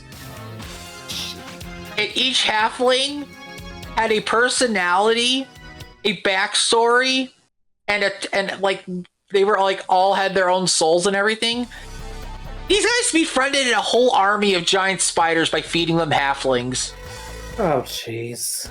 And the DM was like, why do you do this? And they're like, because giant spider army.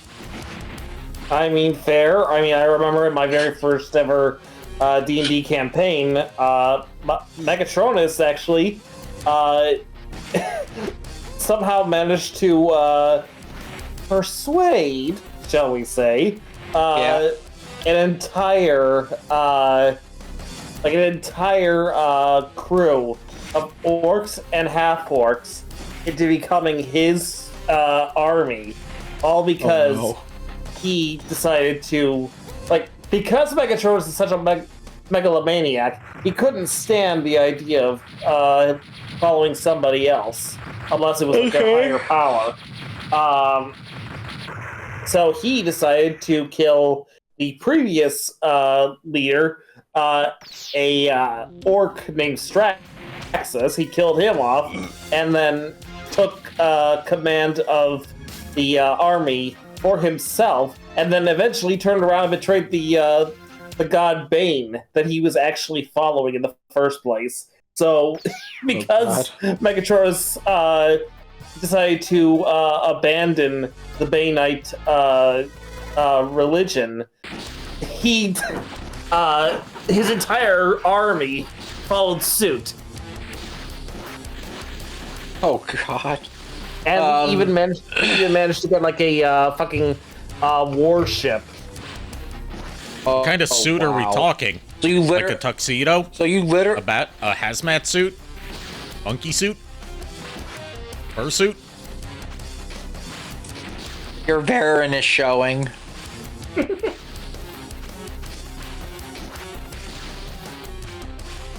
Yeah, you were saying, Nico? I was back like a while back when we did like a there was this one campaign we did. I was playing a Dampier character, like a Dampier fighter, and he had high animal handling. So we didn't know how to do the whole thing with monsters or whatever, like training them or whatever, like befriending them. So I asked my DM, because we found a mimic, and I told my DM, I want to try and befriend this mimic. I roll a 20, and I ended up like befriending it. Its name was I named it Esteban, and apparently its quirk was it loves to eat pancakes. And then like I think a few sessions later, we were fighting a rather large dragon. I'm like, I want to try and animal handle this dragon. I roll a 20, and I'm like, give me the dragon. And he's like, no, you know what? If you roll another 20, I'll let you have it. I end up rolling another 20 on top of that. And like I said, give me. He's like, I'm not giving you a fully adult dragon. I'm like, but I want my little army of the knights. He's like, no, you are not getting a an adult dragon. I'm like, fine. And then what happened was my mimic died, and I'm just like, I could have had a dragon. Then you kill my mimic. Yeah. And mind you, that mimic lasted, I think, like 5 or 6 sessions before it died. Oh, jeez. Rest in peace, Esteban. You will be missed. The sad fact was, and this is hilarious, apparently, I don't know if this was like something he was unaware of, or if he knew damn well, or he just gave in to his wife's demands, but yeah. Like, basically what was going on was that, like, after the first campaign was all said and done, after that, apparently the DM's wife got jealous of, like, not being the center of attention, so she got to the point where it's like, she made it clear, it's like, if she wasn't happy, she was going to make it the entire team's problem. What the hell? The boss clipped in. He clipped through the wall and is stuck, and I can't kill him. He's like, fuck this shit, I'm over here now. So I'm putting this in professional terms. I'm stuck in gay baby jail now. So in other words, X, you know what? You want to pull some speed running tricks? Guess what? I'm gonna pull a bullshit tactic myself. Okay, I can die. I just have to wait for him to do a specific move that's a projectile. Yikes. Oh my god. I've never seen this happen before.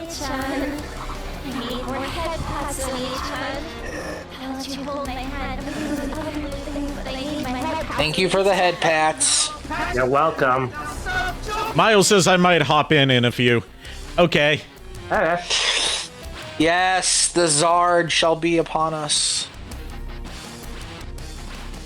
And I have to make sure to not just stand still, because otherwise I'll start healing. Carlston D. Zard of Bank of America, please join us.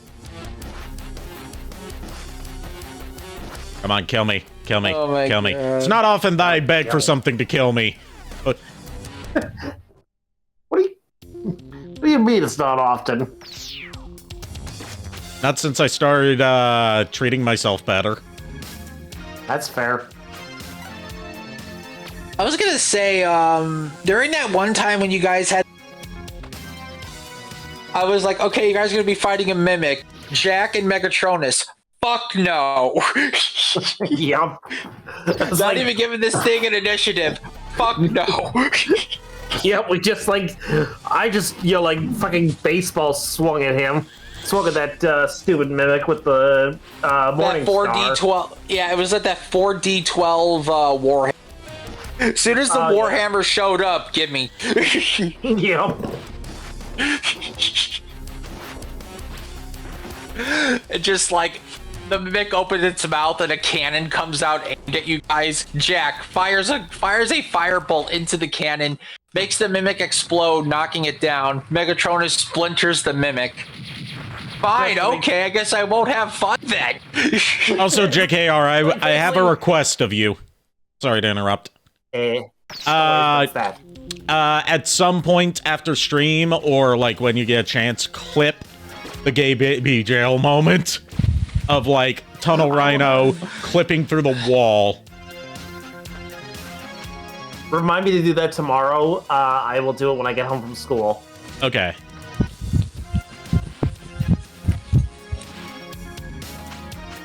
Alright, now to stand here and heal. Like, if all goes according to plan, I should be home at about like 12:30, 1 o'clock at the latest. I'm gonna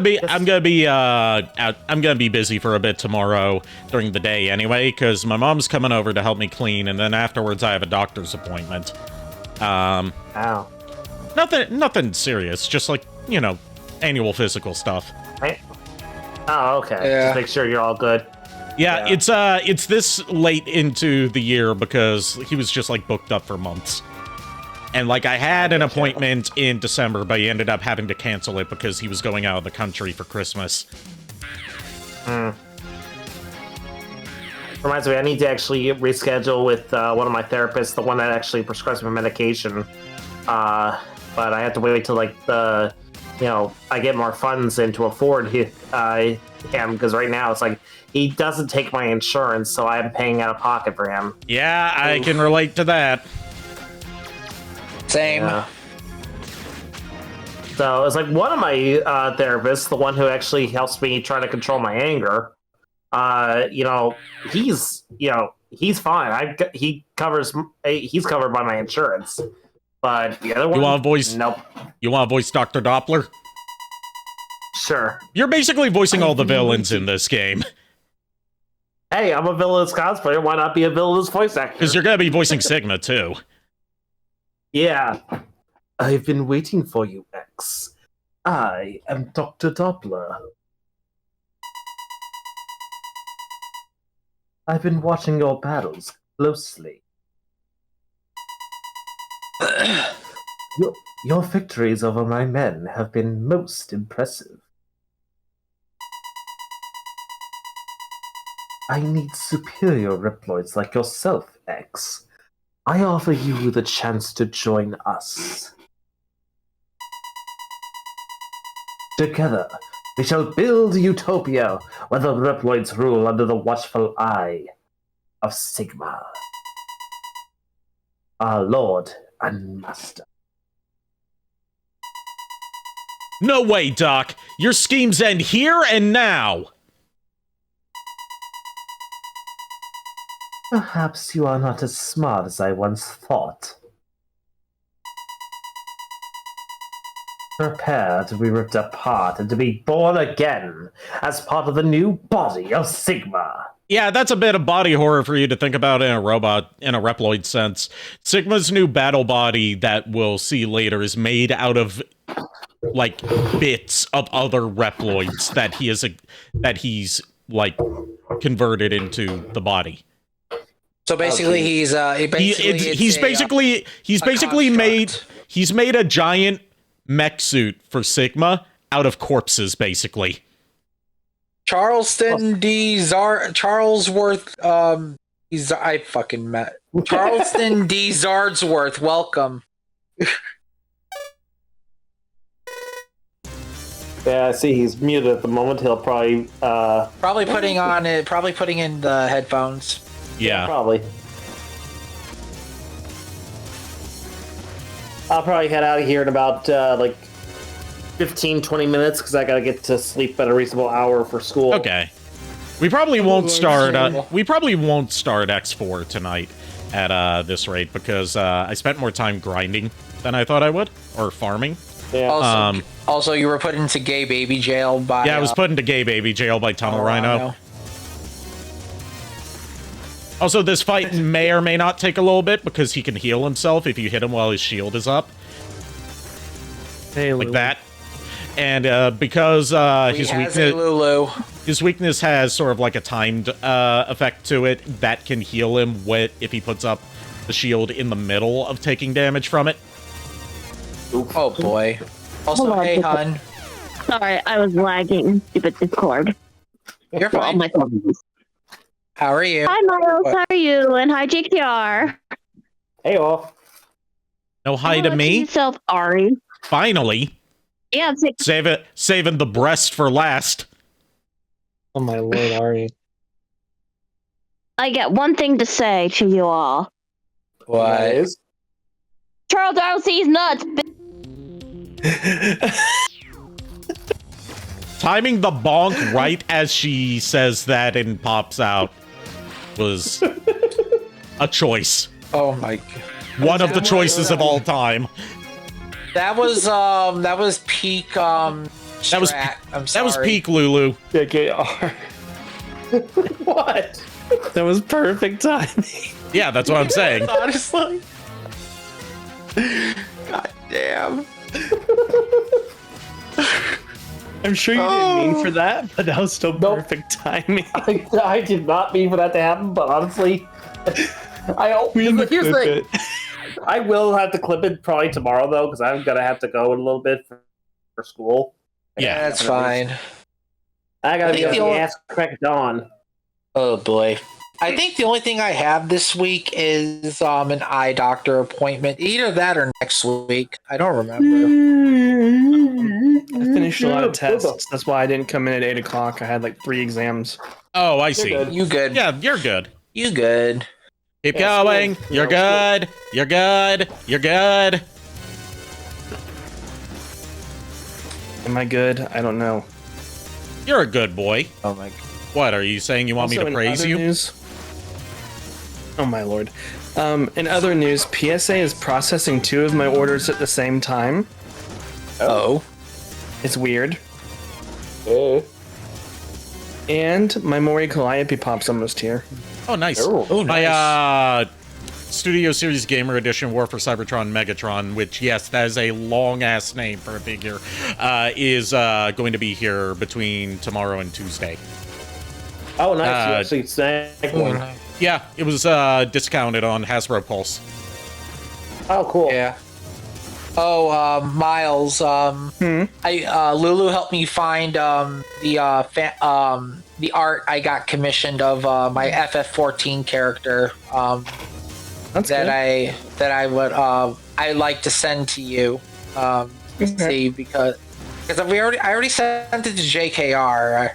So Yeah. like I need to know if Lulu still wants on my family plan for Nintendo.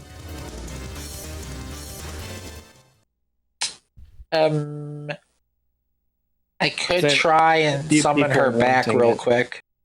Oh, I have a few don't. people wanting in on it. Oh, I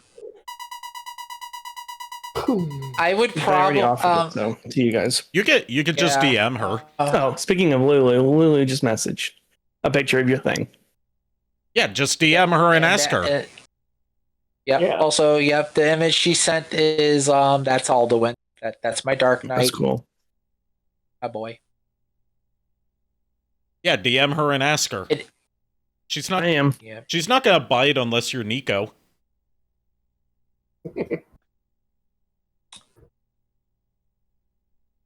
Oh my god. I'm waiting for you to Look, read she your line, might do it. JKR. Oh, sorry. You are strong, X. Strong enough to defeat Sigma. Doppler, can you talk? I'm talking to you right now. Oh god. Sigma's true form is that of a computer virus. I was corrupted by him, and I created a horrific new body for him. Where's the body now? It's in the underground hangar of this lab. I don't think Sigma has occupied it yet. Don't worry about me. Destroy the body before it is too late. Time is running out. Thanks, Doc.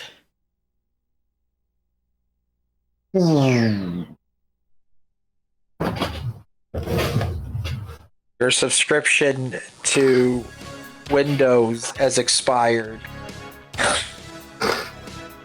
Don't give Microsoft the idea of charging a subscription for an operating system. Oh, They would gosh, do no. it. No. They Yeah. would. They totally would.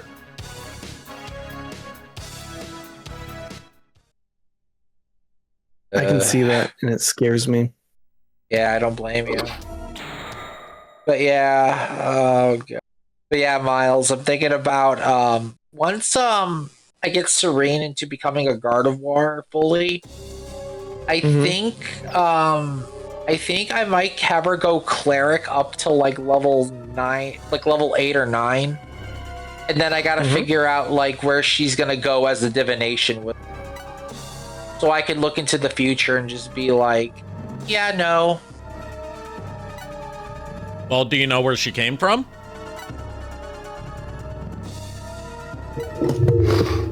Where did she come from? Where? Do you know where she's gonna go? You know? Did you know where she went? You know where she come from, Cotton Eye Joe? Yeah. Yeah. Thanks for ruining my joke, JKR. You're welcome. Don't worry. D&D session. Maxine will get their revenge. Yeah, I always have to inject some of my cognito hazard level brain rot into the D&D sessions. Yep. Yeah, definitely. But no, basically, let's say if you use polymorph and somebody resists it, saying like, "Oh, I got a 20, I'm immune to it." No, you didn't. I say you rolled a 1. All right, time for more voice acting from But yours you critically truly. failed. I'll go ahead and destroy the power generator. X, you go upstairs and destroy Sigma's body.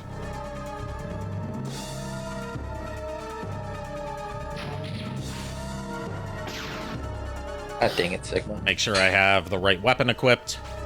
Because I have to fight 2 forms of Sigma, and then there's an escape sequence.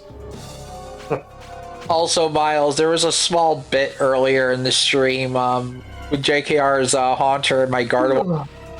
They're arguing about the concepts of life and death, or like, and then all of a sudden it's like 7 hours later. It's just like, wait. We meet again, X. It was easy to corrupt that fool Doppler. Yes, and I would have succeeded if you hadn't interfered. You're giving me a new idea for a fan casting for Sigma in a hypothetical Mega Man X9 or like Mega Man X reboot. David K. Yes. I think you mean yes. Yes. Yes. Oh my. But we are always destined to meet, aren't we, X? Let the eternal struggle begin. Oh boy. Eternal Struggle. I didn't think we were playing Kingdom Hearts 2's opening chapter. God dang it. But yeah, Miles, I was saying, like, the Gardevoir and Haunter, like, just argue about, the concept of life and death, for a few hours, and then finally, after it becomes nighttime. Wait, what were we talking about again?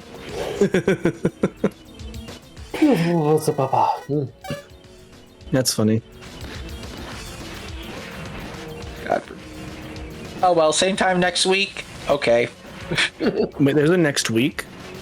No, it was a joke. It was a joke. But no, I definitely need... But JKR is free. We definitely need to plan out a time for the Pokemon thing so we can actually get that started eventually. Yeah, I also need to get stuff created for Revolver Oshawott. Yeah. Yeah, Revolver Oshawott. All right, here comes the new battle body. Well done, X. Yes, but I am far stronger than my previous forms. Behold, the power of the ultimate battle body. Yes. In other words... So, does it live up to your expectations after all that build-up? Honestly, you know what he looks like? He looks like the fucking Gate Guardian from Yu-Gi-Oh! Yeah, he kind of does. I'm just gonna say this. Evil doesn't die. It just comes back with a second goddamn health bar. I died. Wow. Evil doesn't die. It just comes back with a second health bar.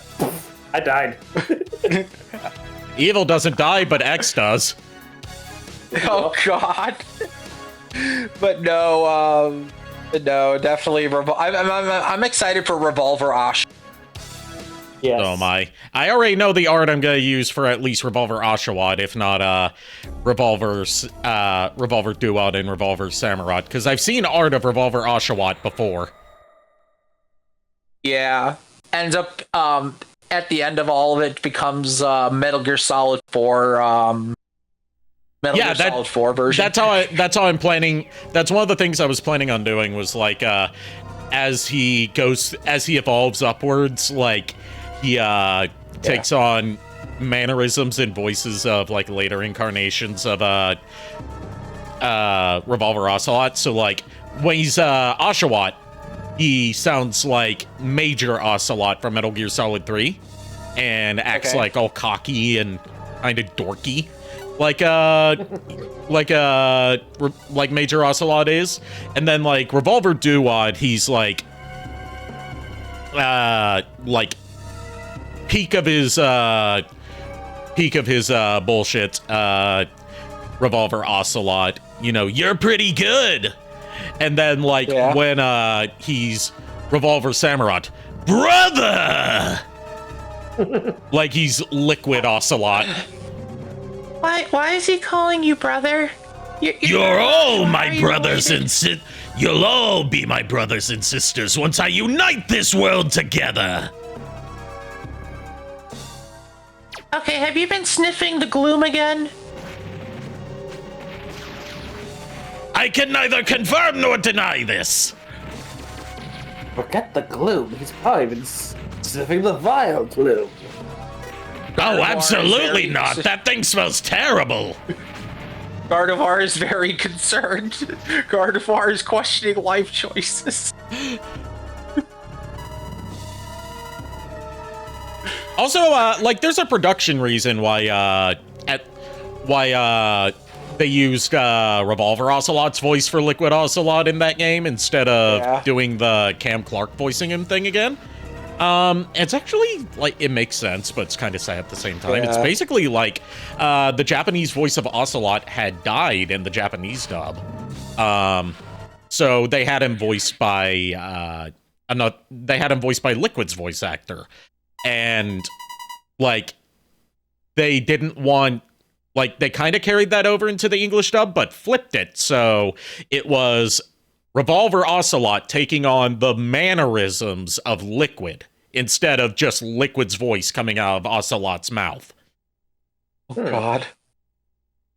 You want me to voice Sigma all over again? No, you don't need to redo these lines because it's stuff you've already read. I just can't skip it. Yeah. Oh, I see. Something, something evil, something, something fight me. Something, something, something dark side. Something, something, something complete. Oh, God.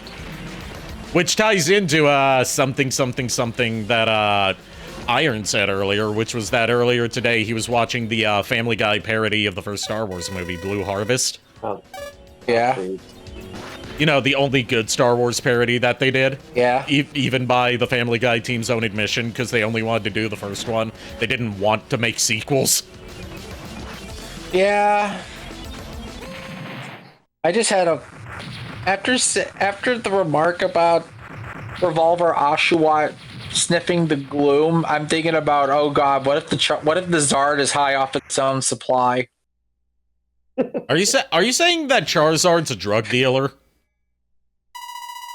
Look, Charizard has all those spell slots and knows how to do certain magical powers. I'm pretty sure he's hidden that dank kush somehow. Okay, but I have a question about his magical powers. Okay.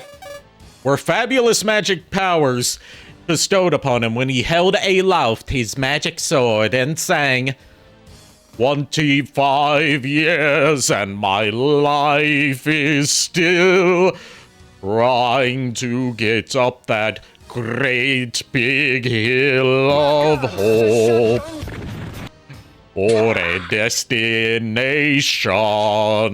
And I realize quickly when I know I should that the world we live in is one big brotherhood of man. Not a druggie. Or whatever that means.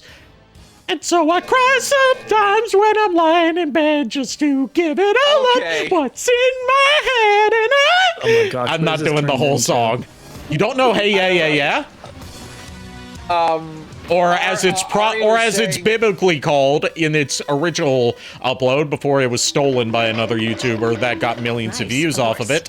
Fabulous Secret Powers. I was gonna say, because Ari was like, wait, did the Charizard get its magical powers by holding up a sword and or something? Yeah, that's how the full uncircumcised version of that video goes. Oh God. And yes, I did have to Amazon refer got it to from it as Amazon. that is how I had to refer Got to it it. from Amazon.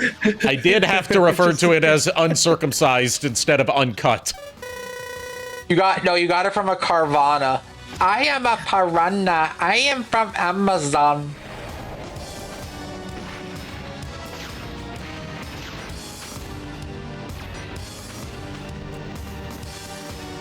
So, thoughts on this ultimate battle body for Sigma? Now that you see it I in summoned action. the Gate Guardian. I summoned the Gate Guardian in attack mode. I summoned 3 Blue Eyes White Dragons. You summoned 3 monsters in 1 turn. Yeah, so? That's against the rules. Screw the rules, I have money. But there better be some gabagool. Screw the GABA, I have Ghoul. I'm sorry. The recent Yu-Gi-Oh! Abridged episode was so good. Still haven't seen it because I never really got into Yu-Gi-Oh! Abridged apart from like the standalone videos. So like I would need to start watching it from the beginning. And that's the battle body taken care of. You can only damage it by hitting Sigma's head, which is a small target. And its hitbox is kind of deceptive. You have to like kind of aim between the shoulder blades to hit it.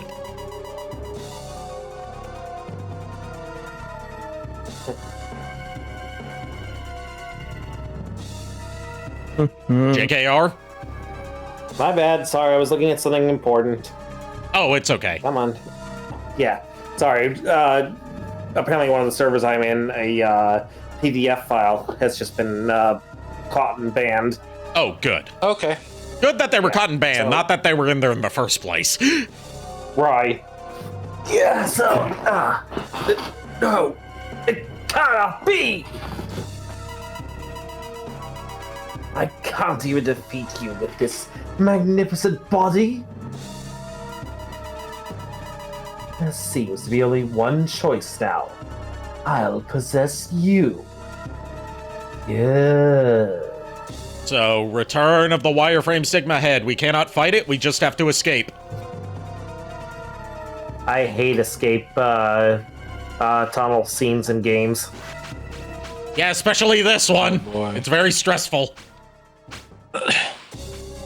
I'm assuming if he touches you, you die instantly. No, but he does hurt you. And there's lava rising up below because, you know, why not? Dare I say why not? Oh God. That's the best run I've ever done of that. Holy shit.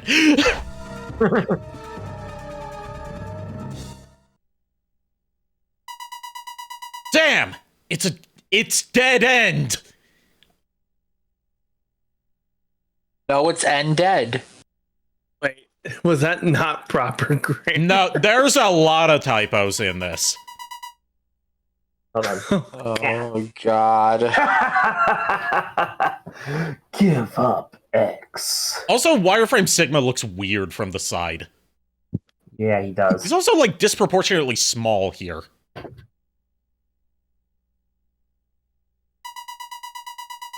I'll possess your body and rule over the whole world.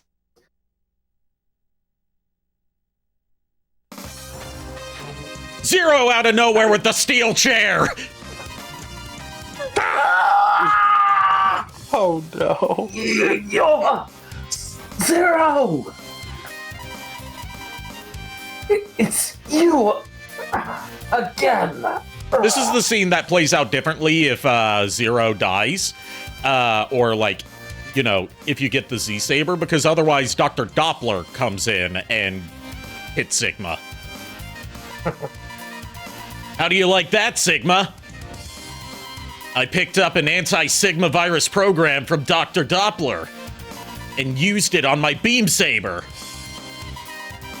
Sorry about the delay, X.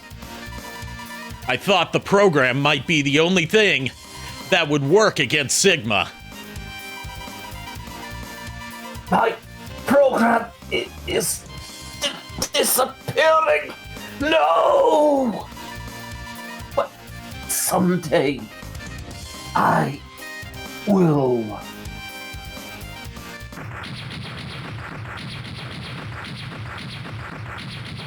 Damn. After all the punishment his battle body took from X, what really defeated Sigma in the end was Norton antivirus. Wow. Sigma.exe has been permanently deleted. Nah, I gotta go with a shittier antivirus than Norton, McAfee. Oh God. Given that it doesn't kill him. I was gonna say Windows Defender, but I don't even. Windows Defender is actually semi-competent. McAfee was so bad that even John McAfee, the creator, said don't use it. X has crushed Sigma's plan once again, but many questions still occupy his mind. And he once again stands on the cliffside overlooking the destroyed fortress. Why must humans fight against Reploids? And why must Reploids fight against each other? And who's the baddest shark around? And who's the coolest shark in town? As X stares at the burning remnants of Doppler's lab, his body trembles from an unknown sorrow. Why did they discontinue the Choco Taco? What does fate have in store for me, he wonders. He can only hope that someday, Dr. Light's plan for him will finally be revealed. God damn it. Unknown to X, his destiny has already been decided. To save mankind, he must destroy Zero.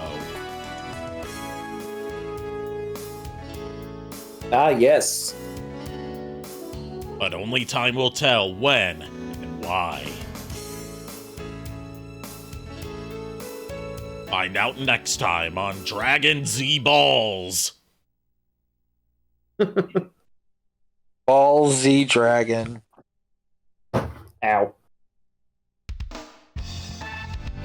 And we get an FMV end credit sequence that looks like absolute shit. Holy crap. This is so compressed. Sega Saturn, everybody! The Saturn had better video. Actually, no, it had worse video decompression than the PS1 did, because it didn't have a native MPEG-1 video decompressor. You had to buy that separately, and only a handful of games supported it. So you got blocky as fuck graphics for it. I'm gonna be real quick. I gotta use the washroom. Okay. But yeah, that's, I'm assuming that's Mega Man X3? That is Mega Man X3.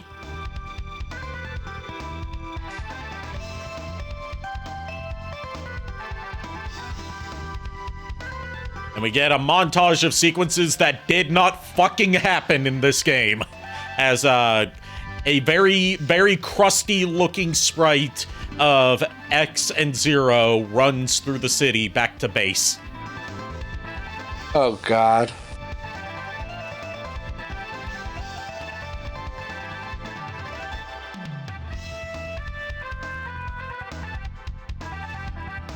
At least we got a funky tune, especially with that bass line. God damn. Yeah, this is definitely... This song definitely just screams 90s. Ace, when did he get into Mega Man X? I mean, when you think about it, Vile is just the base of Mega Man X. Yeah, fair. True. The one that's kind of doing his own thing and is an absolute jobber every time. That's base. Yup. Oh, God.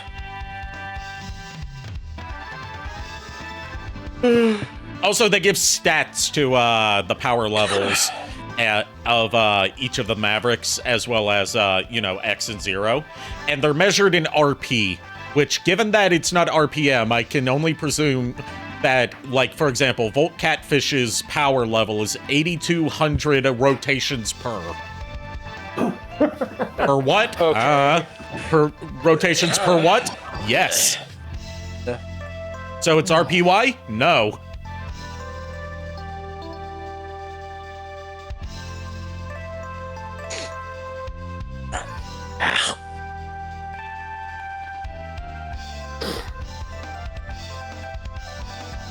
If I felt confident enough in the in like someone's actual like modding abilities on a figure, I was just looking at my Prime Shockwave figure. Honestly, I could see someone like, I don't know if that would be up for the challenge to do this, but like replacing the Shockwave head with Cryotex, and then paying the figure like all like kind of a bluish. Yeah, given that Cryotech's Cybertronian form was built off of a Shockwave-esque character's body. Right. A pretty good, cool Transformers like figure concept. Like if Pokemon ever did one with them, which would never probably happen. It would never happen. Yeah, that would be cool. Umbreon would be a very cool one. They did a TMNT one, and it doesn't turn into any specific turtle. It just turns into basically an amalgam of all of them, and its vehicle form is the party wagon. Yeah. Oh God. And guess what they named it, given that's the party wagon? Cowabunga. Party Wallop. Oh my God. Like, apparently it's a good figure, considering collaborative is usually pretty hit and miss in quality, but like, everyone agrees that's a shit name for a TMNT figure. Yeah. Yeah. Ugh. There's also one that turns into Dracula. I'm sorry? Yeah. Yeah. Yeah, I have it. It's called Draculus. Yeah, it even comes with a cloth cape for it. Yep. Well, now I know there's a version of the Count. Yeah, there's also a Frankenstein one.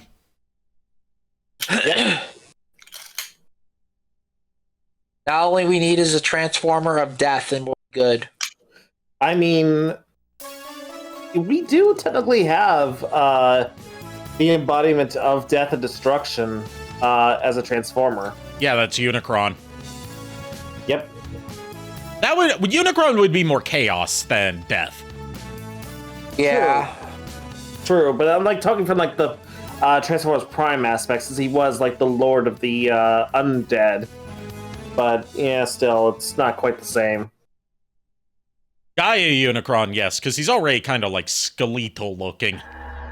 Right, which I think I do think we have like some better understanding of what the whole Unicron Soldier is going to be.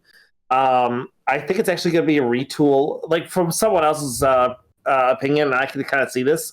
It's going to be a retool of the upcoming Liege Maximo figure. Yeah, that tracks. So it's gonna be like the a redo of Gaia Unicron. Okay. Because yeah, Gaia Unicron, interesting design, shit figure. It turns into nothing. But not like not like the bit in Revenge of the Fallen. He was the wheel, the first wheel, and what did he transform into? Nothing. And he did it with pride. It's like he did, but he did so with honor, dignity. Damn it!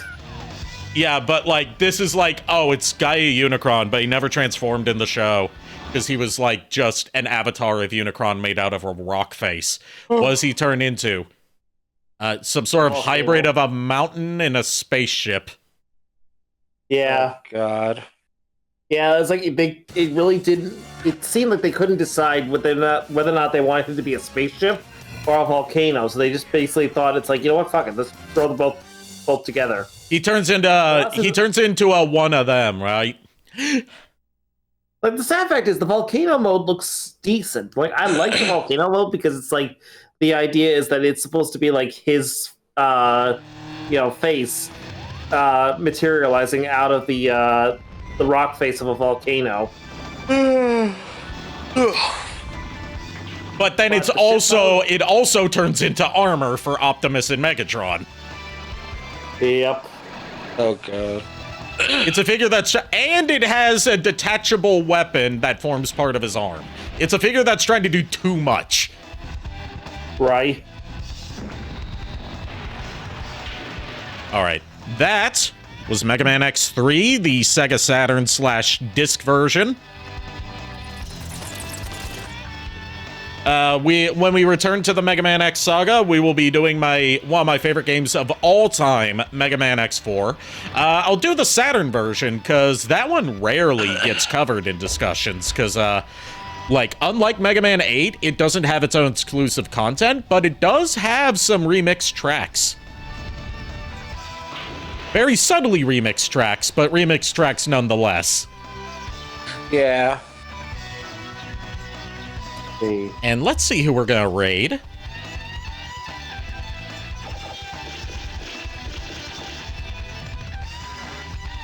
I also hear Werner in this guitar riff, so they took a bit from Beat It for that chorus there.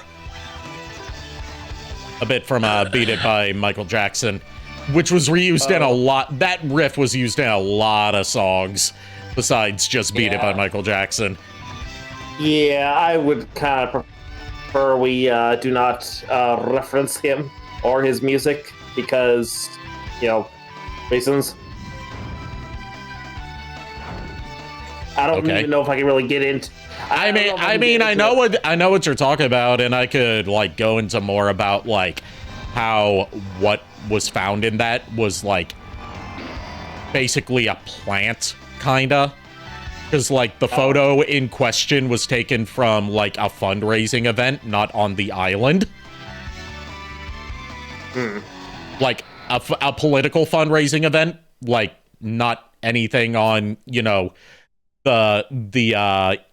island in question. So it was basically oh, this is in here and we're going to put that front and center to make it look worse than it is, to try and distract from the actual bad stuff that's in there. Because the thing you can talk about Jeffrey Epstein on stream. People are always doing that.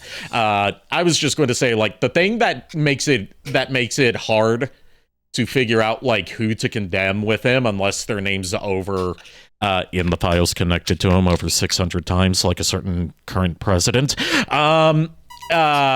is that he had connections with basically everybody who was rich and famous. Yeah. But yeah, I also know. Yeah, well, I'll talk about it after stream. We are going to raid. We're going to raid Melody Wisp, who is playing Ace Attorney Investigations Miles Edgeworth. Oh, and they have a new model too. That's adorable. They got a Live 2D model now. Oh, cool. Oh. But yeah, thank you everyone for tuning in. Thank you to my 3 wonderful co-hosts for co-hosting with me tonight. I'll see you guys tomorrow night with, you know what, we'll do some X4 tomorrow night, because I want to get to that. Yeah. Keep an eye out for the schedule on Blue Sky or in the Discord. Go give Melody Wisp my warmest welcomes, and tell them how great their new model looks. And until then, unpleasant dreams. Well, the boys have called us. We hope you like our show. We know you're rooting for us, but now we have to go. Beware the revolver Oshawott. Good night, everybody.